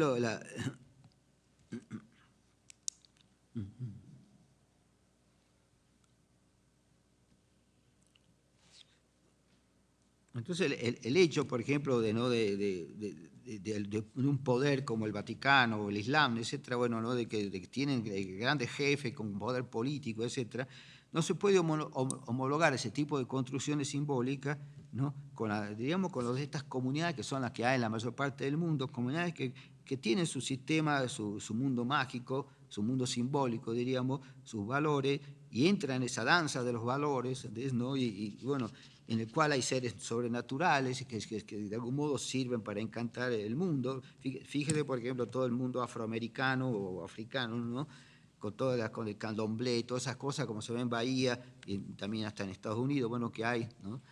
Que todos estos rituales, ¿no? Que tienen como un gran espectáculo en el fondo, ¿no? Y tienen inserto también un sistema ético, pero más que nada son algo que te pone cerca de lo maravilloso, ¿entendés? Son de una gran intensidad, ¿no? Por eso decía, ¿no? Que la espiritualidad, dice Comte-Sponville, es algo demasiado serio para dejarlo en manos de los fundamentalistas, ¿no? Entonces, y diciendo que hay que apuntar, digamos, a una espiritualidad atea, ¿entiendes? O sea, pero uno siempre choca eso, ¿no? Cuando yo digo la palabra espíritu, la palabra alma, ¿no? Siento que estoy en el terreno del cristianismo, ¿no? Porque es muy difícil, ¿no? Poder pensar con un sistema transcultural el concepto de alma, ¿entendés? Porque ya desde chico nos han metido y tenemos esa idea, ¿no? Incluso cuando viene el tema del animismo, ¿no? Que es lo que vamos a ver enseguida, ¿no es cierto? El animismo, o sea, también ¿de dónde viene el error del pensamiento, del animismo? O sea, de aplicar, ¿no es cierto? De aplicar a las cosas, cuando se dice que las cosas tienen alma, por ejemplo, ¿no? Están aplicando a la cosa el concepto de alma cristiana, ¿entendés? Y no tiene nada que ver. En cambio, si yo parto de una teoría más simbólica y digo que todos los objetos no son iguales, algunos tienen más fuerza que otros, ¿cierto? De acuerdo a decisiones que la cultura le dio, de alguna manera que lo instituyó, son valores instituidos en cierta manera por la cultura, y hay algunos objetos que tienen cierto poder y que juntan una energía simbólica que pueden llegar a transformar otras cosas, así actuando como un fetiche, si se quiere, también simplificando el concepto de fetiche, digamos, ¿no? Porque parece que fuera una mala palabra fetiche, ¿no? Y el fetichismo puede ser una mala palabra, pero no fetiche, ¿entiendes? El fetiche yo lo pongo por lo menos como un punto de concentración y liberación de la energía. Diríamos, si bien la energía, como prueba la ciencia, está en todos los objetos, en todos los seres, ¿no? Hay algunos que lo acumulan en mayor medida y que pueden llegar a liberarlo en rituales o incluso fuera de rituales, ¿sí? Entonces, eso, ¿no? Para hablar de la energía simbólica que despliega la cultura sobre los objetos, ¿no? Lo ven como que uno piensa que no, que ese árbol que está ahí tiene un alma semejante al alma que lleva un cristiano cualquiera, ¿no? Y eso ha dado lugar a toda esta contaminación, porque es decir, desgraciadamente todas las ciencias del imaginario, de esto que llamamos imaginario, se han hecho en Occidente, ¿no? Y por gente sobre todo ligado al judaísmo y sobre todo al cristianismo, ¿no? En menor medida diríamos del Islam, ¿no? Porque el Islam, ¿no? Tiene, por supuesto, todo un pensamiento, incluso tiene la filosofía islámica, por lo general, ¿no? Yo lo veo que está más cerca de la vida que las discusiones teológicas, ¿no? Que compromete más a la vida, al buen vivir, ¿no? A eso que en la India llaman el Dharma, ¿no?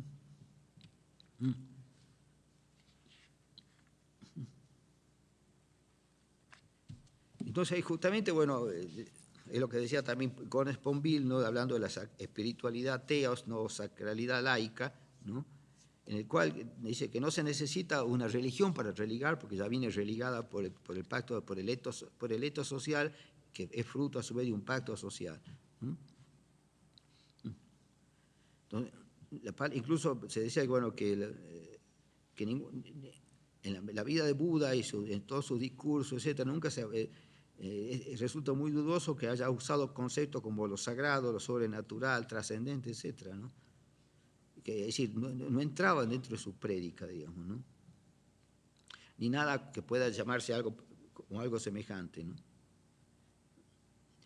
También, ¿no? la creación y sostenimiento de los valores humanos tampoco precisan de los dioses, porque sabemos además que las religiones han sido malas administradoras, ¿no es cierto?, de esos sentimientos, ¿no? Como por ejemplo, ¿no? Todo el pensamiento, la normativa cristiana, ¿no? en relación a todas las a las relaciones sexuales, diríamos, o a las relaciones entre hombre y mujer de distinto tipo, ¿no? Metiéndole una serie de montones de prohibiciones que por momentos son echarse a reír, ¿no? Hay una, me acuerdo, en el año 1600, por ahí un obispo católico retomó una cosa que ya según un filósofo vendría del Imperio Romano, de hablar, por ejemplo, de la honestidad del elefante, ¿no? En el cual dice, bueno, que los cristianos tendrían que hacer como los elefantes, o sea, que hacen, que eso decían, los elefantes van y hacen el amor, digamos, una vez cada 5 años, no me acuerdo si era 3 o 5 años, y lo hacen, digamos, de una manera muy recatada, porque nunca lo ha visto nadie, ¿no es cierto? Y después de ese acoplamiento, o que no usan la palabra acoplamiento, que es muy fea, ¿no?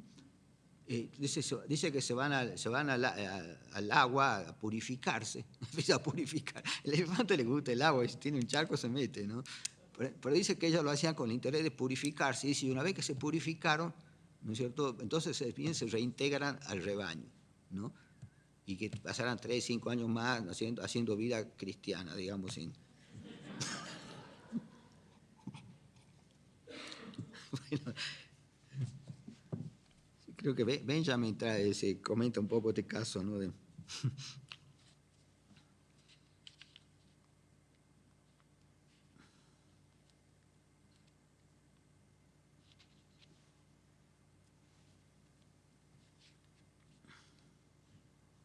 Bueno, es decir, en eso también hay que ver el papel de dominación que cumplieron las religiones, ¿no? Es decir, podríamos entonces dividir sistemas simbólicos que no se han hecho para oprimir a nadie y sistemas simbólicos que han sido usados, quizás en su origen. El cristianismo, por ejemplo, en su origen fue una religión de perseguidos y que aspiraban a algo tan noble como la igualdad de los hombres, por lo tanto, componerse contra la esclavitud, etc. Pero como mismo dice Ciorán, ¿no es cierto?, de perseguidos se convirtieron en perseguidores, ya en la época de Constantino, etc., ¿no? Y bueno, y después le dieron todo el fundamento moral, diríamos, al sistema romano, ¿no? Para generar el mayor sistema de dominación del mundo, ¿no? Fíjese cómo se expandió el sistema. Y eso, la lógica de la conquista de América, también está todo imbuido, está cimentado en un cristianismo puesto a función, digamos, de la dominación. Eso de leerle, por ejemplo, en latín, a veces le leían, estaban los indígenas ahí, cuando desembarcaban, ¿no? Le leían en latín, la cual decía que Dios había creado al rey, al papa, el papa al rey, y bueno, y el rey le daba ese poder al capitán, y ese capitán venía a decirle, bueno, si se quieren someter a ellos, ¿no es cierto?, entonces podrían seguir viviendo, y de lo contrario los matarían a todos, etcétera, ¿no? Entonces, por ahí algún indio le preguntó, bueno, ¿quién le dio poder al Papa para regalar lo que no es suyo? ¿Entiendes? ¿No? Algo que parece muy racional.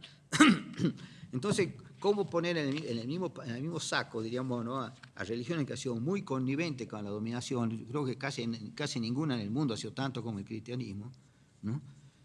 Les decía ayer cómo incluso frente al genocidio en Argentina, ¿no?, que cómo puede ser que solamente el 10% de los obispos haya estado del lado de la vida, ¿no?, de todos los que predica esa religión, y los otros 40 haya sido conniventes con los militares.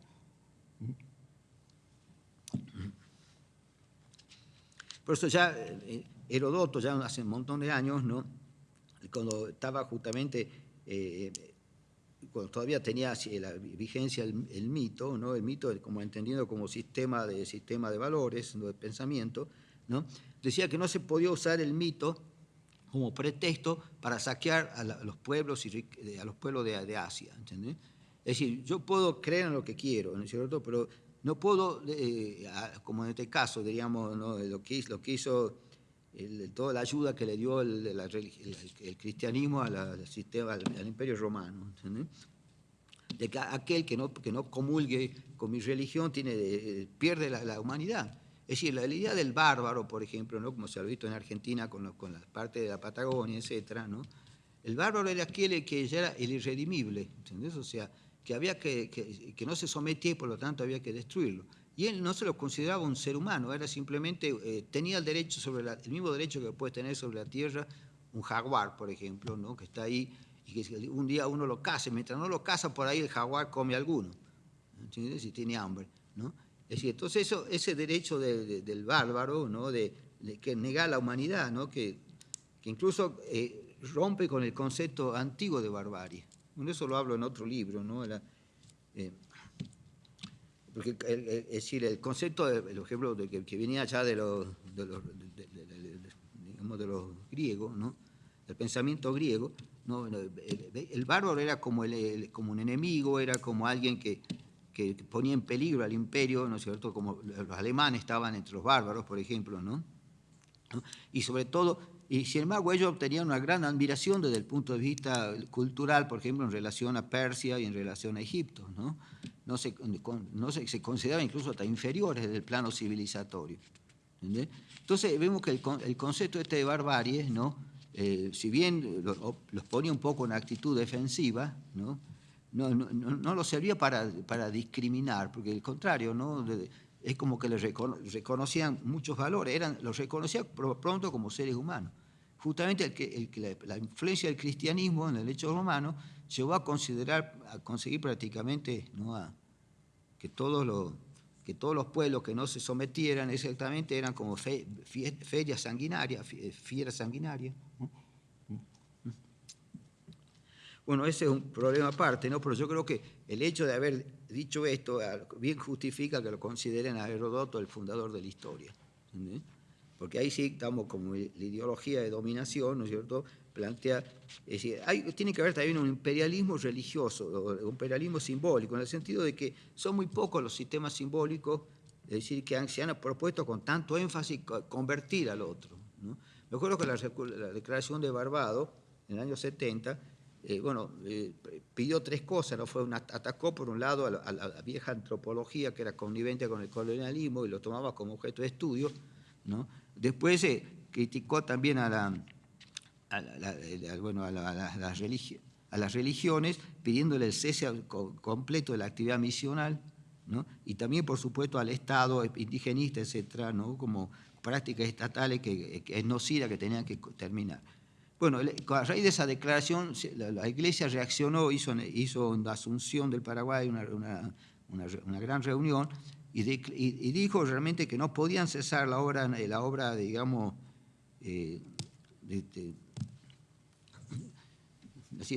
evangelizar, digamos, y llevar la palabra de Dios a los otros pueblos, porque eso era el mandato de Cristo, que decía, id y predicad. ¿Entendés? Entonces que la Iglesia tenía esa misión y que no podía renunciar a esa misión de convertir. El verbo convertir, de algún modo, pasa a reemplazar a montones de otros verbos, ¿no? Es decir, porque incluso parece más suave, ¿no?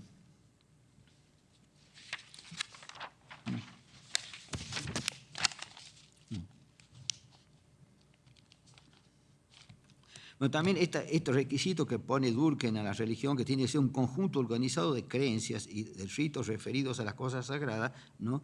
Es decir, la palabra organizado, por ejemplo, a toda la área del chamanismo, de estos pequeños pueblos con pequeños sistemas simbólicos, ¿no? A veces son muy bellos los sistemas simbólicos, digo pequeños porque participa poca gente, no son millones de personas los que creen en eso, ¿entiendes? Entonces eso ahí no existe eso que llaman organización. En cambio, sí existe en el Vaticano, con los obispos de aquí, que el Papa nombra en todos lados, ¿no? Porque es de alguna manera lo que dio inicio a toda esta cosa imperial del cristianismo, es el hecho del concilio de Éfeso, cuando se considera al obispo de Roma como obispo del mundo, y que ellos, por lo tanto, instituyen el poder, etcétera, a todos los obispos que hay en el resto del mundo, ¿no? Esto, ahí se volvió totalmente así ya imperial el cristianismo, ¿no? Pero bueno, la palabra organizado no va. Entonces, cuando hablamos de religión, ¿de qué estamos hablando? ¿No es cierto? O sea, incluso también vemos que toda la antropología precursora, aquí los primeros libros esos que se publicaban en México de tapa dura, ¿no es cierto? Es decir, siempre lo que se llama religión quedaba al final del texto para hablar de a qué santo adoraban, ¿no es cierto? Cosas por el estilo, y con muy poco intento, tentativa de entrar, ¿no? De entrar en el mundo en las representaciones del mundo que se hace esa gente, ¿entiendes? Iban a describir cómo se viste, qué comen, qué pescan, ¿no? Pesca, caza, recolección, todos esos capítulos que tenían las famosas etnografías, ¿no? Y nunca, un hombre no es por la ropa que lleva puesto, es por lo que tiene en la cabeza. Justamente lo que nos identifica es lo invisible. ¿Sí? Bueno, vamos a... Además, la organización implica también como un grupo profesional que se ocupe de formar a los sacerdotes. Por otro lado, son religiones que no son democráticas en el sentido de que en todos otros sistemas simbólicos todos participan de la totalidad del sistema. En cambio, el sacerdote, ¿no es cierto?, como digo, por un lado hace un catecismo, algo de fácil comprensión, que no tenga nada que ver con la teología ni con ningún pensamiento profundo, ¿no? Y se reserva en ello la profundidad, ¿no es cierto? Porque, es decir, y con lo cual les permite dar cualquier explicación, ¿no es cierto? Pero para mantener el sentido, ¿por qué tengo que ir ante un cura? Digamos, bueno, porque él es el especialista de eso, ¿entiendes? Los otros tienen que contentarse con un discurso muy superficial, digamos, ¿no? Y no crítico, porque uno empieza a analizar, como ayer veíamos el tema el árbol de la ciencia, decía, pucha, ¿por qué lo castiga a Dios, a Eva y Adán, ¿no es cierto?, por algo que justamente formaba parte de su propio proyecto. Era de que el hombre fuese el rey de la creación, ¿entiendes? Y pareciera que quería que no conociera el bien y el mal, que fuera un animalito más, ¿entendés?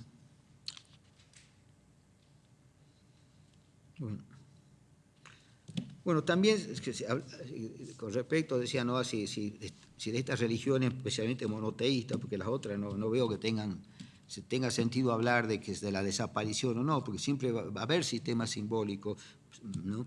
Pero en el caso de las religiones, ¿no?, bueno, se planteaba si convendría o no que desaparezcan, ¿entendés? O sea, esto de todas maneras, ¿no?, se puede responder diciendo que las religiones no son necesarias, y menos cuando vemos que ese concepto es muy ambiguo, que incorpora todo, incorpora gente que protege, que de algún modo avala un genocidio, en nombre de una religión, de la igualdad y de la bondad, de la libertad. Siempre se habla de la bondad, incluso, y está lleno de crueldad, ¿no?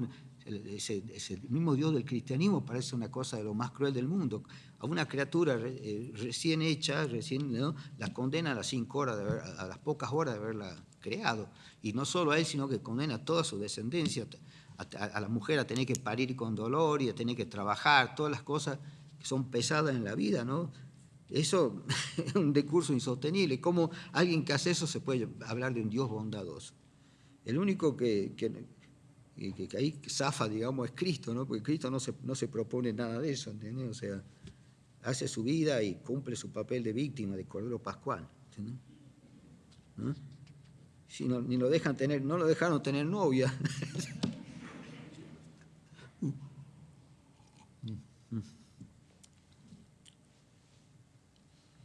Bueno.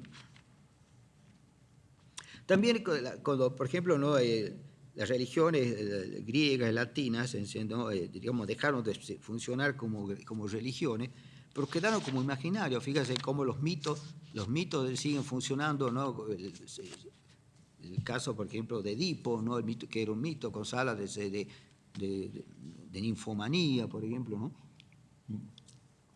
Es decir, se toman las imágenes de los mitos, los distintos dioses griegos, etcétera, ¿no? Habla de la diosa de la sabiduría, cumplen una función cultural, ¿entendés? O sea, pueden perder un sentido religioso, pero pueden seguir cumpliendo una. Aquí, por ejemplo, hay muchos seres sobrenaturales. Yo hice un libro ahí que junté como 515 seres mitológicos de Argentina, ¿no? Y vi que prácticamente 430 son de la superficie, ¿no? Solamente 12 son del inframundo, ¿no? Y de los 52 que están ligados con la dimensión de la altura, ¿no?, la mayor parte tiene el domicilio legal arriba, pero se la pasan abajo, ¿qué? Porque van a la fiesta, se divierten, arriba no hay nada que hacer, ¿viste? No sé, porque a diferencia de uno ve las demonologías, no se puede creer, Europa hizo demonología de hasta de 5 millones de demonios, y en cambio no tiene casi muy pobre la mitología de superficie. Yo digo mitología de superficie en la cual los seres que están en la tierra o también en el agua, que es una línea de superficie, digamos, ¿no? Allá le avalan el inframundo, ¿no es cierto? Y todo eso implica una especie de pulsión hacia la oscuridad, ¿no? Que lo ha llevado a tantas guerras, tantas masacres, ¿no? Entonces,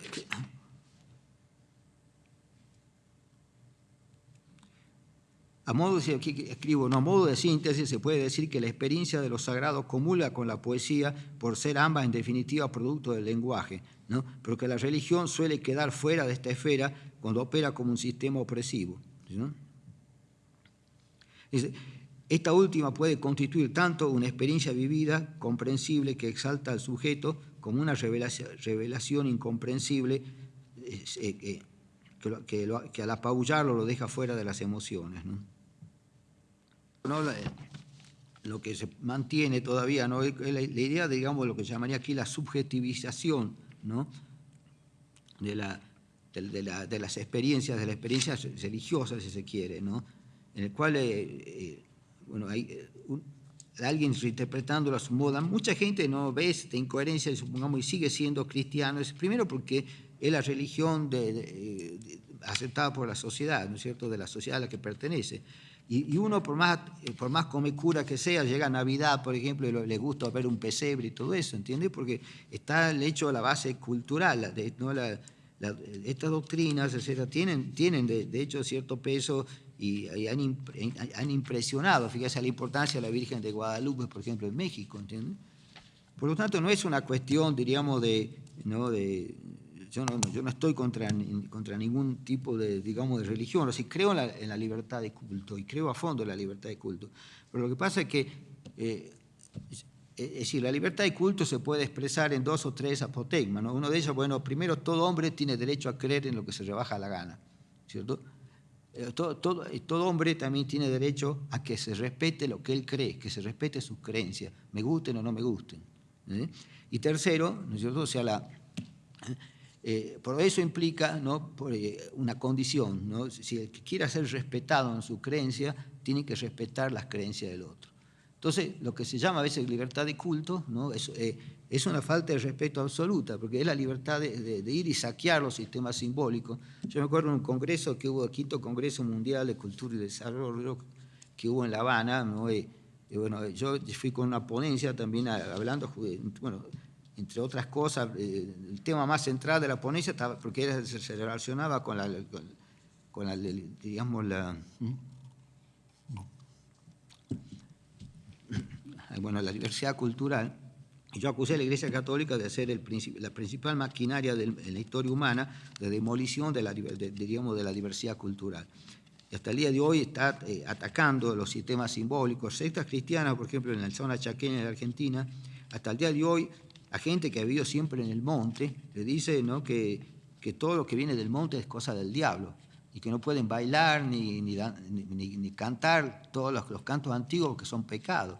E incluso hasta hacer una talla de un animalito en una madera del monte, también la ve como si fuera casi hereje, ¿no es cierto? Porque si la madera, si todo lo que viene del monte es demonio, uno está tallando sobre la materia del demonio, diríamos, ¿entendés? Para que se den cuenta, ¿no? No creo que esos son católicos, son de otras sectas cristianas, ¿no?, que muchas de ellas apañadas por Estados Unidos, ¿entendés? Pero llegan a ese nivel de desmantelamiento del mundo simbólico. Entonces, hay mucho que reclama libertad de culto, pero no ve. Si alguien nunca tuvo la libertad de culto, son los indígenas. Todo tipo que no sabe qué hacer con su vida quiere ir a redimirlo. Como si fueran que no tienen nada y están necesitando que llegue la palabra de Dios. Ellos tienen su imaginario, tienen su mundo, valores que son incluso mucho más sólidos que los valores de nuestras sociedades. Vamos entonces a hablar algo del tema del mana, ¿no?, esto de la energía simbólica, que está bastante ligado también al tema de la magia, ¿no? Y ya hablamos un poco, creo, en relación a lo luminoso, ¿no?, que es una sustancia por lo general abstracta, ¿no?, que suele posarse sobre determinados objetos revestidos de gran sacralidad, ¿no? Por una cultura. Pero siempre tiene hay una cuestión un tanto estática, ¿no? En lo que diríamos en lo luminoso, ¿no? Algo es lo luminoso y hay toda la densidad filosófica del ser, ¿no? En cambio, es decir, eso está quieto o estático, ¿no? Y se refiere sobre todo para acentuar o valorar cosas lo que permanece. Esa quietud o estático no quiere decir que sea totalmente, que no tenga nunca ningún cambio. Sí, van sufriendo o teniendo pequeñas modificaciones, ¿no? Pero generalmente esa movilidad que tiene lo sagrado es justamente en la medida que es espesa y es una condensación de sentido, ¿no? Tiene un movimiento más leve, el mínimo movimiento que se necesita, ¿no? Para, digamos, para no quedar fuera de la realidad cultural, ¿entendés? Por eso los mitos, o sea, cada vez que uno, cada ritual, cada repetición que se haga de relación a ese mito, le va dando una mayor condensación, ¿cierto? Por esa densidad nunca llega a cristalizar, diríamos, en algo que no tenga movimiento. Siempre se mantiene, no es lo mismo la baja diríamos, movilidad, ¿no es cierto?, que la inmovilidad, ¿cierto? Porque lo que es inmóvil ya realmente está condenado a perecer. En cambio, lo que tiene un resto de movilidad puede adecuarse, ¿no? No a todas las experiencias que se están dando en la franja alta de la cultura, ¿no? Sino porque ahí es donde se catalizan las cosas que realmente son importantes, mientras que los otros, hay cosas que necesitan pasar mucho tiempo para catalizarse como algo sagrado, algo de gran importancia, ¿no? Bueno, el concepto de mana, que lo trajo Max Müller, ¿no?, de la Melanesia, que es una de las partes de Oceanía, diríamos, ¿no? Ni siquiera es toda Oceanía, ¿no? Que en el año 1878 lo introdujo en las ciencias sociales, y esto fue de algún modo un disparador. Yo creo que un poco ahí el concepto de religión y toda la preocupación pueden hacer tanto con él como también con Fraser, etcétera, ¿no? Con lo que plantea Müller. Esto... y ahí, hoy en día la antropología, ayer le hablaba de esto de los chamacocos, que le llaman el huoso, ¿no? Que esa potencia estremecedora, así, ¿no? Que son grandes concentraciones de sentido que tienen al mismo tiempo que al liberarse, ¿no es cierto?, producen, es decir, situaciones maravillosas, ¿no? Entonces, por ejemplo, se registró el concepto de Wakanda entre los Sioux, pero quiere decir que son cosas que tienen una cierta convergencia, pero no son idénticas. Por ejemplo, para los Sioux, el Wakanda sería el sol, la luna, los caballos muy briosos, por ejemplo, y los objetos de culto, ¿no? Y también en ciertos lugares de configuración insólita, ¿no? Por ejemplo, también en el mundo andino decía el concepto de huacas, y el concepto de huaca incluía tanto la belleza extrema, digamos, como la fealdad. Por ejemplo, un niño con 6 dedos, que naciera un niño con 6 dedos, ¿no? Y también, por ejemplo, las floras así muy hermosas, como la cantuta, etcétera, eran consideradas huacas, ¿entiendes? Entonces eso había que ser lo extraordinario, ya sea muy feo o muy bello, ¿no? Por lo tanto, quiere decir que la estética andina le da un lugar a la fealdad, diríamos, ¿no? Que no la tiene tanto o que recién empieza a tener en los últimos tiempos en Occidente, ¿no? Bueno, también es bueno decir, bueno, generalmente lo que digo, lo que importa es que algo que salga de lo extraordinario y que sea asidero de fuerzas, ¿no? De fuerza simbólica, ¿no? Esto se empezó, pero realmente, si bien el concepto también de mana ni siquiera está difundido en toda Oceanía, ¿no? Sirvió para desatar una discusión, ¿no es cierto?, que lleva en torno, sobre todo en relación, para hablar de esta condensación de energía especial, entonces apelaron al concepto de alma, ¿no? Que tal como lo define o perfila el cristianismo, que no es una cuestión, diríamos, universal, ¿no? Por ejemplo, para los guaraníes, el alma, ellos hablan de palabra alma, ¿entiendes? Entonces, el nombre de uno es la palabra, eso funciona como el alma, ¿entendés? Y tiene una sacralidad también, porque hay 4 dioses que dan las palabras alma a los hombres, y cada uno tiene un signo. Por ejemplo, Caraí es del signo del fuego, ¿no? De lo temperamental, etc. Entonces, el chamán tiene que saber qué que Dios le mandó el nombre, ¿no? Bueno, y digamos, esa palabra alma, ñe, que le llaman en guaraní, es decir, es muy distinta, ¿no? a lo que el cristianismo entiende por alma, ¿entendés? O sea, bueno, también en el caso del mana, ¿no? Es decir, vamos a tomarlo como referencia, ¿no? Pero para de paso ver los trasfondos del problema en sí, ¿no? Porque interesa especialmente hablar o conocer lo que es el mana, ¿no? Entonces, primero, el mana no reside en un lugar específico, ¿no? Por ser antes que nada una fuerza que se trata de capturar para ponerla al servicio. Es decir, una persona trata de capturar el mana, ¿no? Generalmente está en manos de las personas, para ponerla al servicio propio, ¿no? O de otra persona con la que tiene ciertas relaciones, ¿no? Y por lo general también con la mediación de algún especialista, ¿no? Son, digamos, asideros múltiples, ¿no? Que se puede adherir a las personas, pero también a las cosas, ¿no? Pero no se instalan en las cosas como una cualidad fija, sino que es como una fuerza que siempre está lista para actuar. Si está en una persona, es casi como dar cuenta que es como un halcón que uno tiene en el hombro que puede salir a perseguir una paloma. Hay toda el mana, es decir, a diferencia del alma humana que ha sido sumamente estática como concepto, ¿no? Esto es muy dinámico, ¿no? Y te quiere mostrar también toda esta movilidad de la energía simbólica, ¿no? Que es lo que hablo también en mi libro de Teoría Transcultural del Arte, ¿no? En el capítulo del fetiche, ¿no? También lo que suele tener un gran poder, y eso se lo ve también en los ritos afrocubanos, todo eso es los muertos, ¿no? A veces los huesos de un muerto, y sobre todo si ha sido una persona muy importante o un gran delincuente, un tipo muy cruel, etcétera, ¿no? Ya sea por el prestigio, la sabiduría, la ferocidad, los huesos de esa persona se considera que tienen mana, ¿no? Tiene un gran poder, ¿no? Es decir, dice que ese poder no surge por un capricho de la naturaleza, sino que proviene de un espíritu o del alma de un muerto. Es decir, el mana, en último caso, con lo que captura uno, ¿no es cierto? Es el alma de un muerto, ¿no? que sobre todo se ve de algún muerto que tal vez haya sido un ser peligroso, diríamos, ¿no? Porque yo veo que hay más tendencia a eso que a gente benigna, diríamos.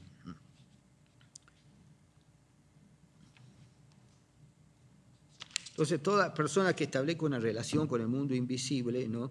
y misterioso, el que se penetra en el mundo del misterio, ¿no? Y sobre todo el que maneja el mundo de los muertos, de alguna manera jugando con los huesos, etcétera, se considera que posea mana. Pero también un hombre muy poderoso, ¿no? En lo político, por ejemplo, se lo considera también como que tiene mana, ¿entiendes?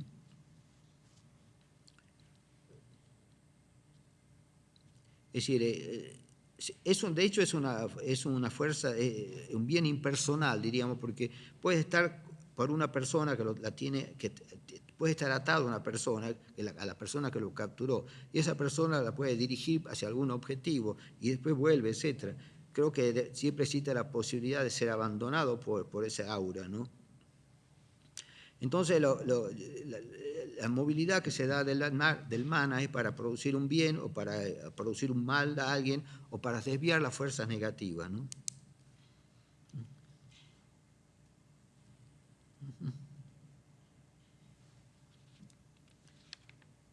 Entonces considera que aquello, ¿no? que está provisto de mana es algo que existe en el plano ontológico y por lo tanto es eficaz y fecundo, ¿no?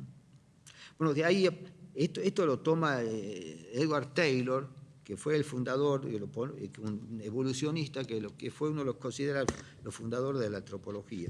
Y él, bueno, acuña el concepto de animismo, que viene de anima, ¿no? Que a su vez de animus, de latín, bueno, ¿no? para ponerlo al servicio, digamos, de toda su teoría evolucionista, ¿no? Entonces creó eso, por ejemplo, como hizo Fraser también, primero la magia, después la religión, después la ciencia, etcétera, ¿no? Entonces, eso, no sé qué, este poder que estaban sobre las cosas y también sobre las personas, ¿no? Taylor lo consideró como que también estaban dotados de alma, ¿no?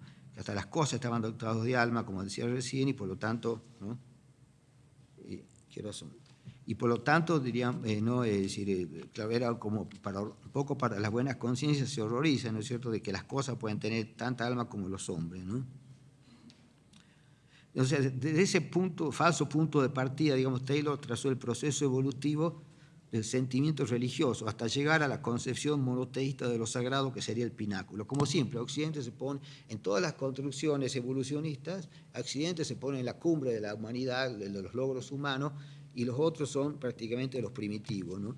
Y el concepto de primitivo se lo sigue manipulando hasta el día de hoy, ¿no? Porque, por ejemplo, me acuerdo que curando la exposición, la Bienal de Venecia, ¿no? No de Venecia, de España, del sur de España. Entonces, Ticio Escobar llevó la indumentaria esa de los anápsaros que contaba, ¿no? Que era todo así hecho con paja, ¿no? Y con el sentido plumario, etc. Y lo expuso como una obra, como una lectura artística, ¿entendés? Porque y claro, porque esas cosas suelen ser consideradas primitivas, y a veces son personas, ¿cómo vas a considerar primitiva a un contemporáneo? Entonces es como negarse a ver, ¿no es cierto?, lo imaginario, los diálogos de imaginario, los diálogos de la cultura, que de algún modo la Declaración Universal de la Diversidad Cultural, ¿no es cierto?, exige que todas esas cosas sean puestas en un mismo nivel, ¿entiendes? Entonces, claro, motivó cierta discusión, ¿no? Porque cómo esta cosa que es. Por eso la política también del Museo del Barro, ¿no? De presentar en grandes exposiciones todo eso, lo indígena, sobre todo cuando son cosas de mucho valor, ¿no? Presentarlo directamente como darle una lectura de lo que el mundo hoy considera arte, que es una transpolación del pensamiento, digamos, o de la estética occidental, y particularmente del Renacimiento, ¿no? El Renacimiento y sobre todo, bueno, también el caso de la teoría kantiana, etcétera, la que alejan un poco al cristianismo o al occidente, lo alejan de la concepción, ¿no?, más universal, que está ligada a la función, ¿no? Pero siempre la idea esa de que en todas construcciones de Europa, por ejemplo, se pone la magia, la religión y la ciencia, ¿no? Entonces se supone que cuando llega al nivel de la ciencia, el hombre ya se habrá librado de la magia y también incluso de la religión, ¿cierto? Pero primero no ve que la magia es una cosa anterior y posterior a la ciencia, que el hombre en tanto animal simbólico nunca se va a poder desprender de la magia, y si acaba con la magia se suicida realmente, ¿no? Pero ellos siempre, claro, todo este pensamiento evolucionista después cayó totalmente en desuso, ¿no es cierto? El mismo, incluso fue cuestionado por Durkheim, también toda esta construcción no evolucionista que ponía también a la religión monoteísta o al cristianismo, porque de hecho es ponerlo al cristianismo en el pináculo, ¿no? En la punta más alto, ¿no?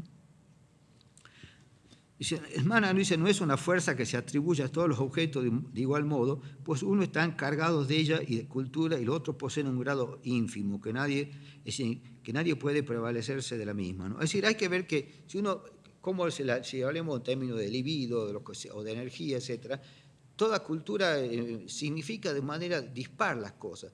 Uno piensa aquí la importancia que puede haber tenido el quetzal, por ejemplo, no es lo mismo que un gorrión, ¿entiendes? Entonces,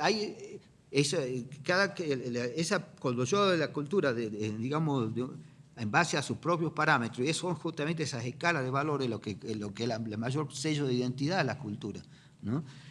Por ejemplo, en el caso de las aves siempre se han privilegiado, como el caso, por ejemplo, de los guaraní Mainumbi, que es el colibrí, el picaflor, que lo conviene como el mensajero del sol, también el tucán, ¿no? Los papagayos, ¿no? Es decir, son todos esos aves de plumajes estridentes, etcétera, ¿no? Se convirtieron en algo de mucha fuerza dentro de la cultura, ¿no? Es decir, entonces uno para hacer un análisis, digamos, más atado a la realidad, ¿cierto? Vemos que si yo mi cultura considera, ¿no es cierto?, al quetzal casi como un dios, lo sacraliza, le da una importancia muy superior al resto de los pájaros, ¿no? Bueno, yo no estoy queriendo decir con eso que no estoy hablando de alma, estoy hablando simplemente de valoraciones, ¿no? De qué es lo que valora una cultura, y la cultura misma carga de sentido, ¿sí? Que todos los objetos de algún modo vienen ya cargados de sentido por la cultura. Y eso establece de alguna manera, y ahí vemos que algunos de esos objetos o esos animales, etcétera, ¿no? tienen también la posibilidad, y eso nos acerca más ya a la dinámica de energía, que no solo tiene una capacidad digamos, de condensar o acumular energía simbólica, y sobre todo tiene la potestad de liberarla, ¿no? De liberar. Entonces, ahí es cuando entra a jugar el tema ya del fetiche, digamos, ¿no? Un fetiche que concentre energía simbólica, pero no pueda direccionarla, así como hace el mana de direccionar, ¿cierto? O sea, no, digamos, ya no, digamos, queda fuera el concepto de fetiche, ¿no?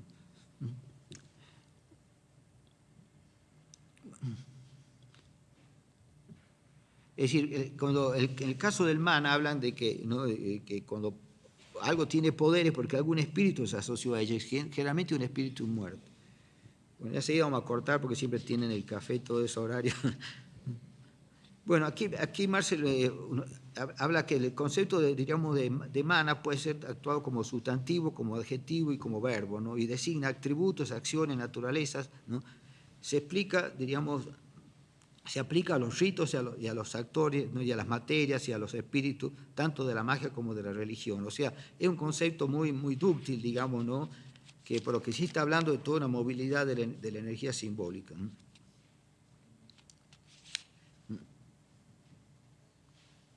Entonces, por lo tanto, yo creo que hay una fuerza natural también que impregna en todas las cosas, porque todas las cosas, aún uno ve que puede haber, hace análisis transculturales, etcétera, ve que hay cosas que han sido importantes en diversos lados donde existieron, ¿no? Y eso, el lugar que le asigna una cultura a eso, ¿no es cierto?, ¿no? Y el hecho de que tenga un reconocimiento, ¿no?, o que se asiente algún sistema de valor en ese ser, ¿no? No es una cuestión así, digamos, de salvaje, ¿no es cierto? Es una cuestión que tiene que ver con la mecánica de los símbolos. Porque el principal acto fundacional de una cultura es establecer que todos los árboles no van a ser igualmente importantes, incluso algunos árboles pueden ser malignos, lo mismo los animales, etc. Entonces, hay el puma, hay ciertos animales que han sido tomados como referencia. Entonces, la importancia que le asigna la cultura al puma, por ejemplo, o al quetzal, ¿no es cierto?, ya le da cierto poder al quetzal en relación, ¿no es cierto?, todo dentro del universo simbólico, ¿no es cierto? Entonces esto, lo que se vio como una cuestión así ultra pagana, exactamente, no es más que un intento, ¿no?, de poder catalogar o entrar en toda la movilidad de la energía simbólica, ¿no?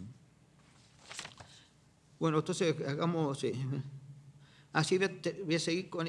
Aquí hay una cuestión importante respecto al alma, porque justamente, ¿no?, se reconoció el carácter, en el alma cristiana se trata de una espiritualidad pasiva. Y es importante subrayar esto de pasiva, ¿no?, porque carece de todo poder transformador, ¿no? Entonces, en cambio, el mana viene a suplir esa carencia, ¿no?, al añadir la espiritualidad pura un aspecto activo, ¿no?, capaz de modificar la realidad de los seres y la forma. Entonces vemos que el cristianismo, entonces, con el concepto de alma, ¿no?, hay una espiritualidad que supone que es la esencia misma del individuo, pero es una espiritualidad pasiva, autocomplaciente, si se quiere, que aspira por momentos a cierta mística, que es un pensamiento de evasión de la horizontalidad fraternal, digamos. En cambio, el mana está más situado a la vida, diríamos, ¿no?, y tiene un papel activo, transformador, es un agente de modificación de la realidad, es decir, dentro de lo que permite el imaginario, entonces puede llevar el mal, llevar el bien, ¿no es cierto?, evitar un mal, ¿no?, atribuir poder a una persona, ¿no?, cumple toda esa, ¿no?, y bueno, y sobre todo nos permite entrar en el tema de la condensación y distribución de la energía simbólica, bueno, que eso es lo que que interese este tema, le repito, está muy desplegado en un montón de páginas, ¿no? En mi libro Teoría Transcultural del Arte, esto del fetiche y de la dinámica de la energía simbólica, ¿no? Y el cual también distingo, digamos, lo que es fetiche de lo que es fetichismo, ¿no? El fetichismo lo veo como una manipulación, es decir, los fetiches establecen los códigos de valores, ¿no? Y mientras que el fetichismo trata de decir, cada cosa tiene un significado, ¿no es cierto? O sea, por ejemplo, ¿no? En el cuerpo humano, ¿no? Una cultura, por ejemplo, por ejemplo, los pies tienen una importancia muy grande para los hindúes, digamos, siempre que se acercan a los dioses, etcétera, más que nada es a los pies, ¿no? Entonces, todo eso, hay otros que ponen el punto en otra parte del cuerpo, en la cara, etcétera, ¿entienden? Entonces, si el fetichismo es cambiar de modo ilícito, diríamos, ¿no? Esa categorización de la forma, el valor que tiene, es manipularlo en un sentido privado, diríamos, para prevalerse de eso, ¿no es cierto?, adulterándolo en cierta manera, ¿no? Eso es lo que, por ejemplo, ponía el caso del fetichismo erótico, ¿no? En el cual toda la energía se concentra en los pies, supuestamente, de una mujer, ¿no? Mientras que se supone que el famoso triángulo que está dado con los pechos y el sexo femenino, ¿no? Tendría que ser el centro de toda la libido, ¿entendés? Pero ¿por qué entonces desplazar a los pies o desplazarlo a una mano? ¿Entendés? Entonces, aquello que se sale, ¿no?, del relato, digamos, social, etcétera, de los valores establecidos, y sobre todo cuando lo hace para manipular, para prevalerse de eso, es un poco en sí mismo el fetichismo, ¿no? También el caso del fetichismo en la mercancía, por ejemplo, ¿no? Cuando, por ejemplo, el vidrio, la belleza del frasco de perfume parece ser más importante que el perfume en sí.